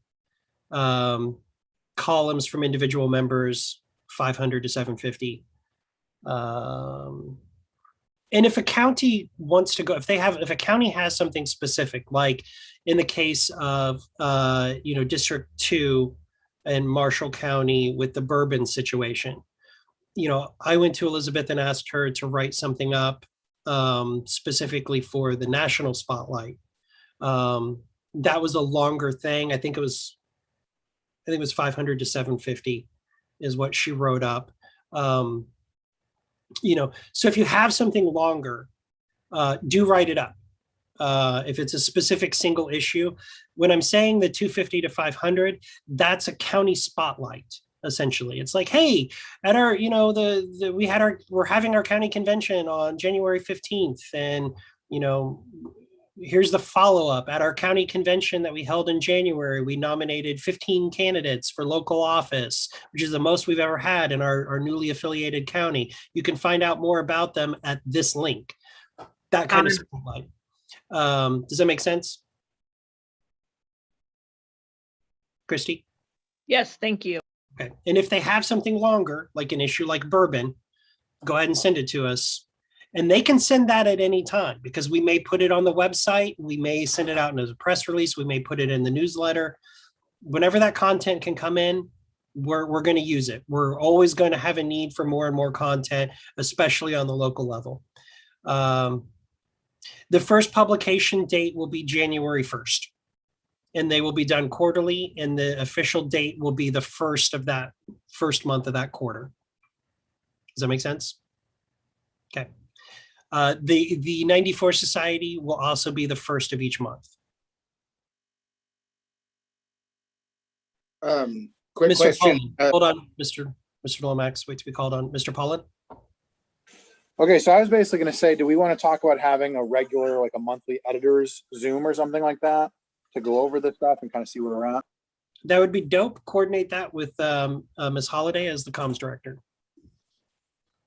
Do we have any Okay. preferences? Any I will suggestions? send you my calendar link. You guys can come up with what you want. If you need me to be included in it, look at my calendar. And then I can set up, if you don't need me, we'll set up a Zoom. If you need me, I'll set up a Zoom. Okay. All right. Mr. Lomax. Yeah, so who are we submitting those to? For this first round, I would like you to send them to both myself and Michelle Holiday. Michelle is comms, spelled with 2 M's, COMMS at LPIN.org. Okay, and you said the due date on that would be December 15th or the 13th? 15th, 13th. Go with the 13th. Get it done That's early. what I- But it's that's what I thought. technically it's Yeah. technically the 15th. But yes. Okay, well, I'll say the 10th to my 2 candidates just so that we can make sure it gets done. There you go. Also, pictures, high resolution pictures, not pictures that you pulled off of Facebook, but high resolution photos from your phone or something like that, that are high quality. And I don't mean they don't have to be good pictures, because I mean, I've seen some of you in person. They have to be of high pixel rate so that we can include them and edit them and put them into the thing. So as often as you can get photos, if you're pulling a photo from another website, it's likely not going to work. So like I didn't submit photos with the article that Elizabeth wrote for National because the only photos we had were from the news report and they weren't great. So the news report done by the local media, they weren't great. They weren't high quality. They were made for posting to the web, not printing in a newspaper. So high quality photos. That answered your question, Mr. Lomax? Okay. Mr. Hagerman.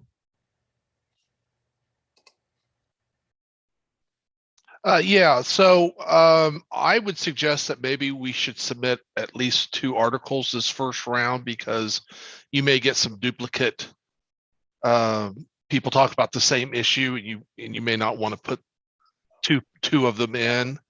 I think if we submit several things, like you might submit how did I get in the party, or what drove me, that would be fine if we had several of those, because those would be people's individual stories. But if we all wrote on Kyle Rittenhouse, well, that's not going to be very good. And it might be helpful if we had a list of topics that might be things that we're looking for, and then one person can sign up for it, so we don't have 5 people writing on that. So those are internal, like editorial staff type things that I'm going to be pushing on Michelle for. Now, if a member writes, if a member writes up an editorial piece and submits that, that's great. However, what I want coming from you guys is more spotlighting on what's going on within the party. Not necessarily if there's a policy issue that's happening within your county or your district, like the 69 expansion, which is the bad example. I can't remember what highway it is that's down south that they're expanding and taking a shit ton of property. That's a policy topic. You, Chuck, you're talking about IT. Morgan, you're talking about, how to organize an event, types of events and organizations that you can partner with locally. Whatever you want that's pertinent to your role as a director. Lucy, we know what Lucy's going to talk about. Districts, you're talking about, what's going on in your counties as a whole throughout your district. Then the counties are talking about spotlighting events that they're having, events that are upcoming, people passing away, members passing away, good news, if there's something good that happened, that's okay to print too. We're going to have a section that spotlights the lifetime members in there. So, things like that. Brag about, your local county. If you're a local county party, brag. Did you guys double your membership? That's good news, that sort of thing. The other things, like somebody talking about Kyle Rittenhouse, something as charged and emotional like that is probably going to come from me. Okay. As the chair. Does that make sense? So you would want something from me like addressing, say, the LPIN, and here's the kind of things that we're doing. Here's the information I'd like to get from the counties. Here's what I'd like to get from the districts. That sort of stuff, something like that. Exactly. Or like, hey, did you know on Tuesday nights at 7:00, we have an open line, an open Zoom chat for county party officers that need help with our database. Or here we have access to, you can hook your Stripe account up now. Here's the process. Here's what we would do to get you set up. Here's what you need. Here's the link to go. Are you a candidate and don't find yourself listed on the state party website? Well, here's the link so that I can make sure to get you all of the information correctly added. That kind of stuff. Okay. All right. Then Thanks, that's not what I was. That's not what I you thought were going to write about Kyle Rittenhouse. Well, no, I was definitely not going to write about him, but yeah. Okay. If you also separately want to do something that's policy driven or that's about an issue, like I'm going to say Kyle Rittenhouse, for example, because that's the hot topic right now. Yeah.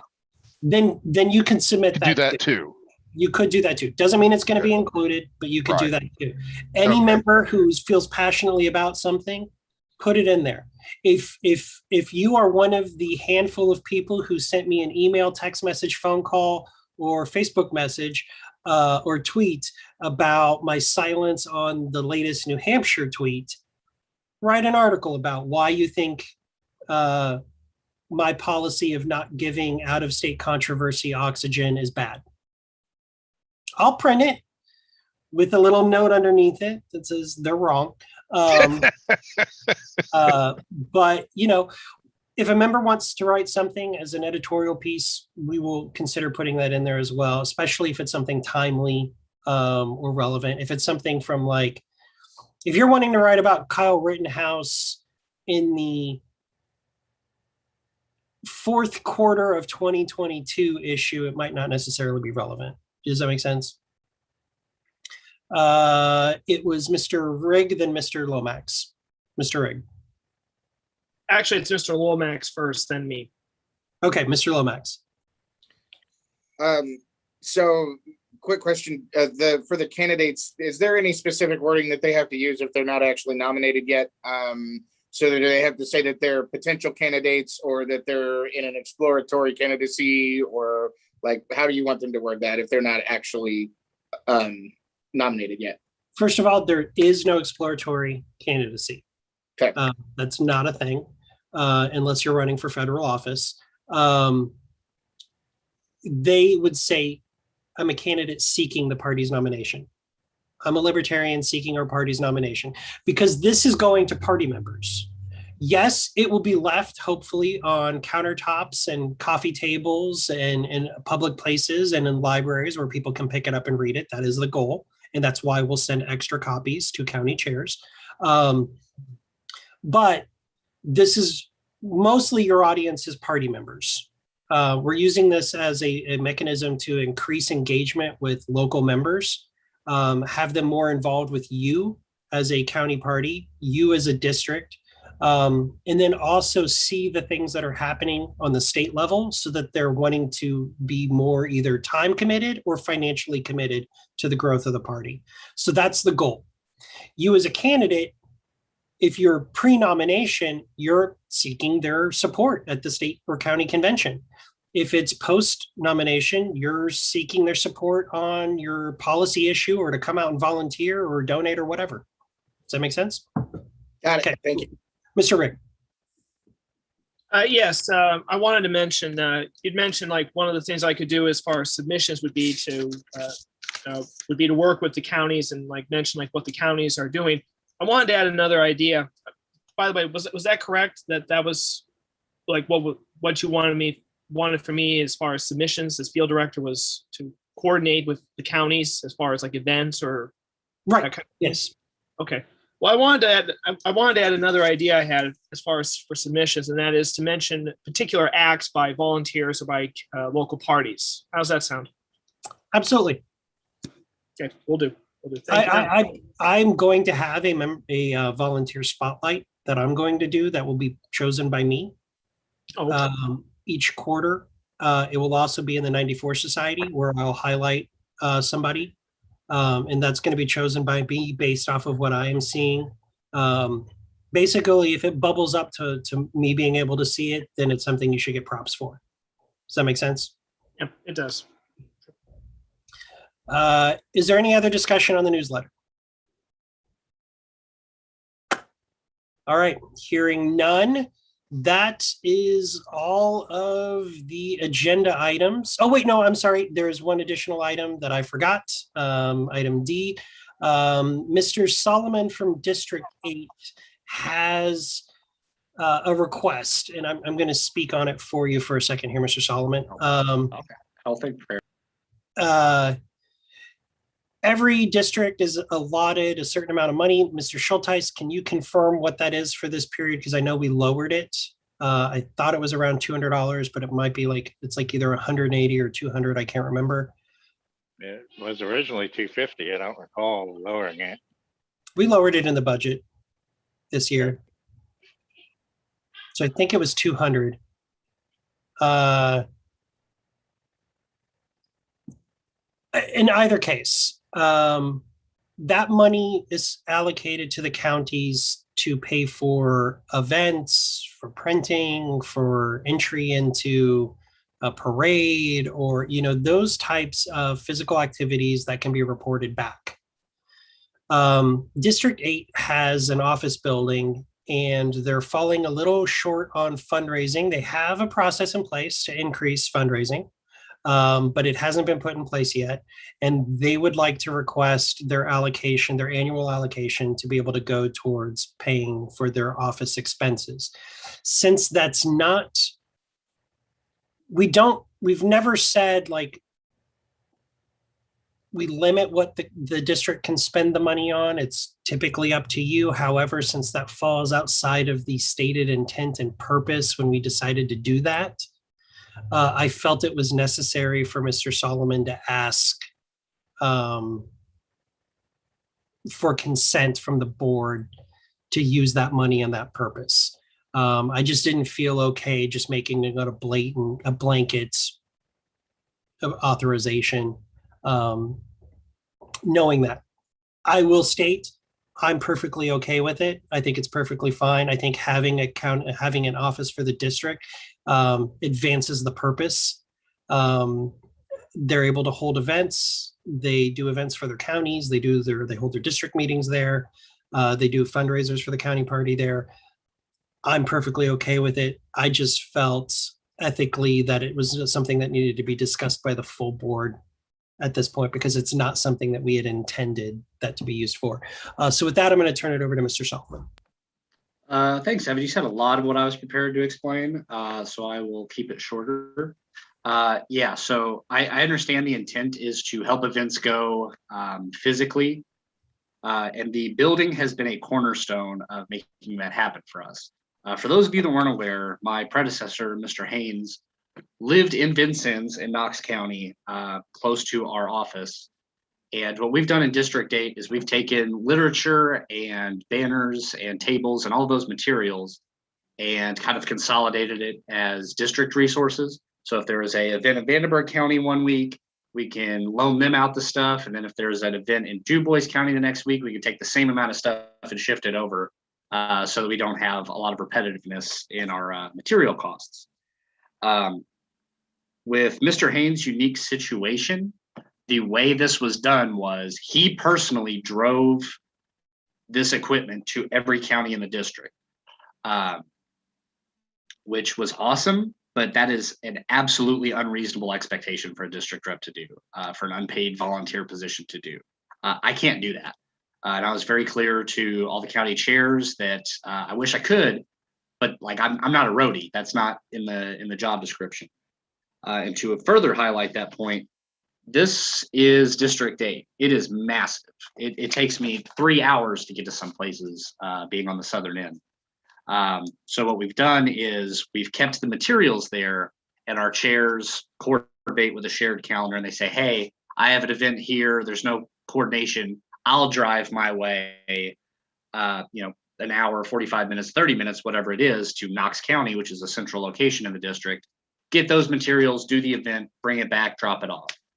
In the absence of that building, somebody is going to physically have to be a roadie. And I just don't think that's a reasonable expectation for anybody with a district so big.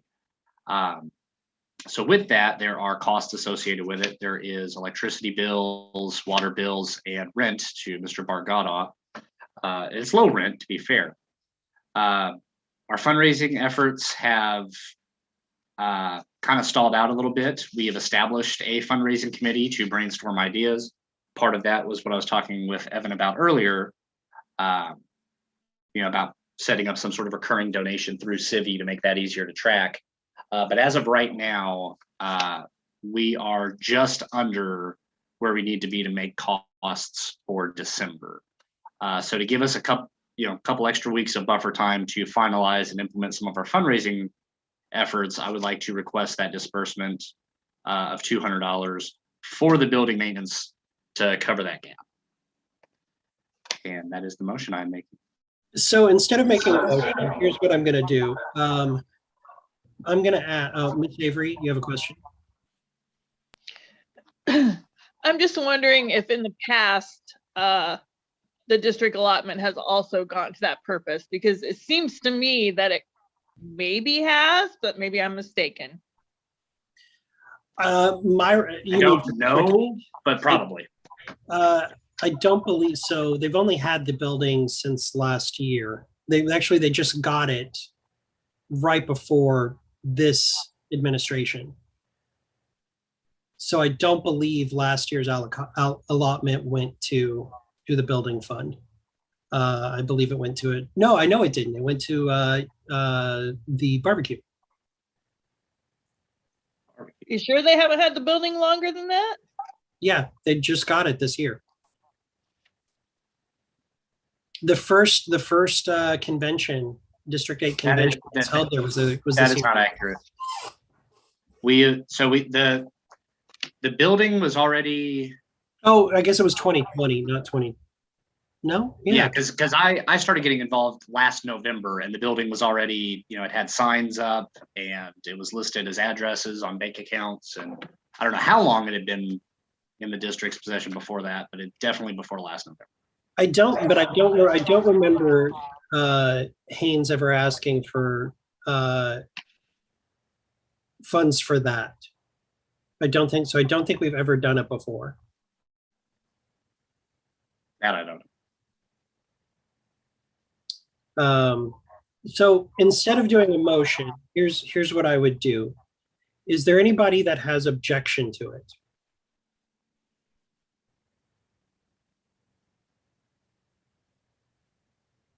Let me clarify.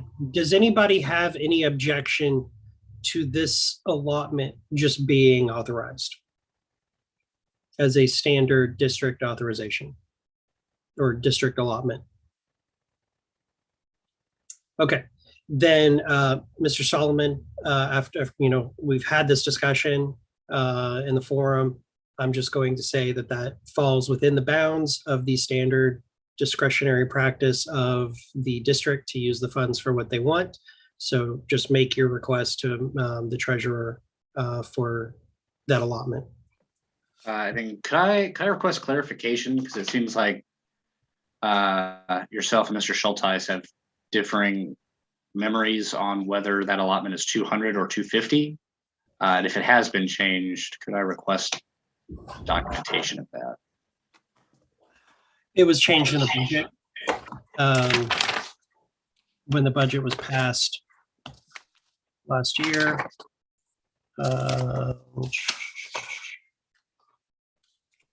Which If you is, tell me the month, I'll look it up real quick. it was changed at our SCC meeting post-convention. Okay, give me a second to pull. I've got the budget here in my hand. District representatives, no, that is what you guys are supposed to be fundraising each month, which hasn't happened.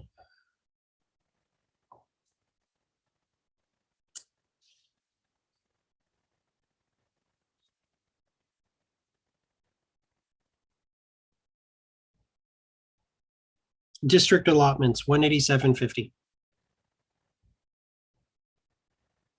It's a weird number. That's because that's not what that actually is. Hold on.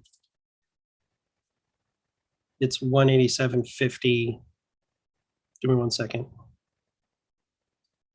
Because in the budget, we broke it down monthly.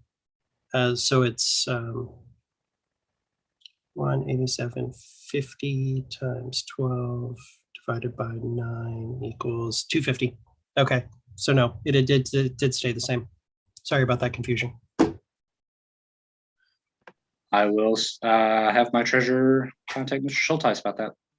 Is it possible for the district treasurer to provide bank account details so we can do an ACH direct deposit? Because I know. Yeah, that's why I was going to have him do it since he has the mobile banking and everything set up. He'd be easier access for that.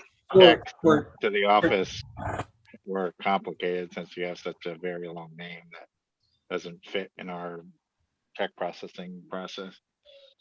Mr. Solomon, that should be an email that comes from you as the district rep requesting with him CC'd asking, hey, can you supply the following information to Mr. Schulteis in this thread? But it needs to come from you as the district rep.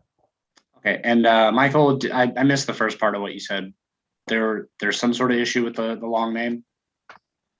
Normally, we send out checks via our bank, and that have like a 50-character name or something, Libertarian Party of Indiana's 8th District Committee or something that didn't. Yeah, the bank beat us up on it too. And it also, I think a check didn't arrive because it was too long and didn't get delivered properly or something. So if we can do a direct deposit, that will alleviate that concern. And what information would you need for that? I can work with the district treasurer on that, but just the bank account and routing number. Okay, sounds good. Thank you. Okay, so that's resolved. Now we move on to announcements. Does anybody have any announcements? Mr. Rick. I have a question more than an announcement. I figure I might as well take advantage of it while I can. Lori Schillings asked a question in the chat about an approximation on the price of advertising for the newsletter. I wanted to bring that up. No, I don't have one yet. I have been thinking about that, but I'll have a price list probably.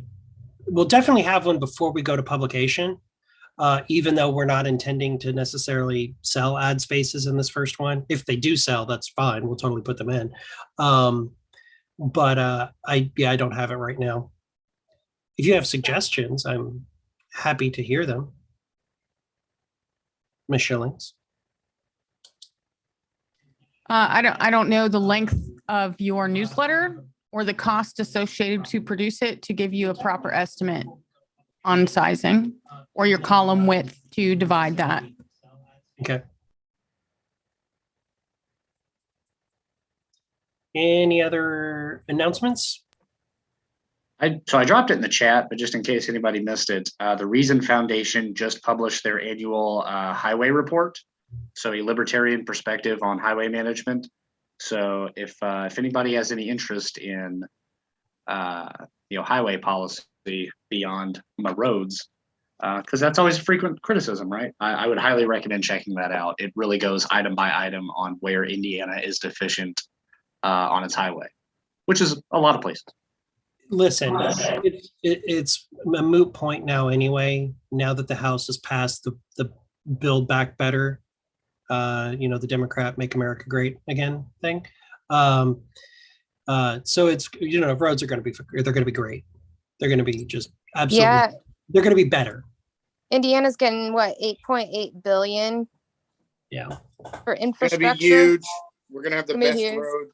Well, see, that's why reading this report is so important, because it shows that Indiana is inefficient in its return on investment for transportation dollars. So it's not even spending the money well. That's crazy. It's not like the overpass over 465 going into Greenwood had to be replaced twice because of bad concrete. No. At taxpayer expense. Nobody was sued over it. We just ripped it out and redid it, and then ripped it out and redid it again. I think Now we'll be we able to do placed it like too. 34th or 32nd. Yeah, 32nd in the nation, and the only things we're doing even decent on is urban and overall fatality rates aren't too bad. Rural arterial pavements aren't bad, and administrative disbursements per mile aren't bad. Everything else is terrible. Neat. Yeah. Any other announcements? All right, hearing none, I would accept a motion to adjourn. So moved. It's been moved. Is there a second? Second. All those in favor of adjourning, say aye. Aye. Aye. All those opposed, say nay. We are adjourned. Thank you, everybody.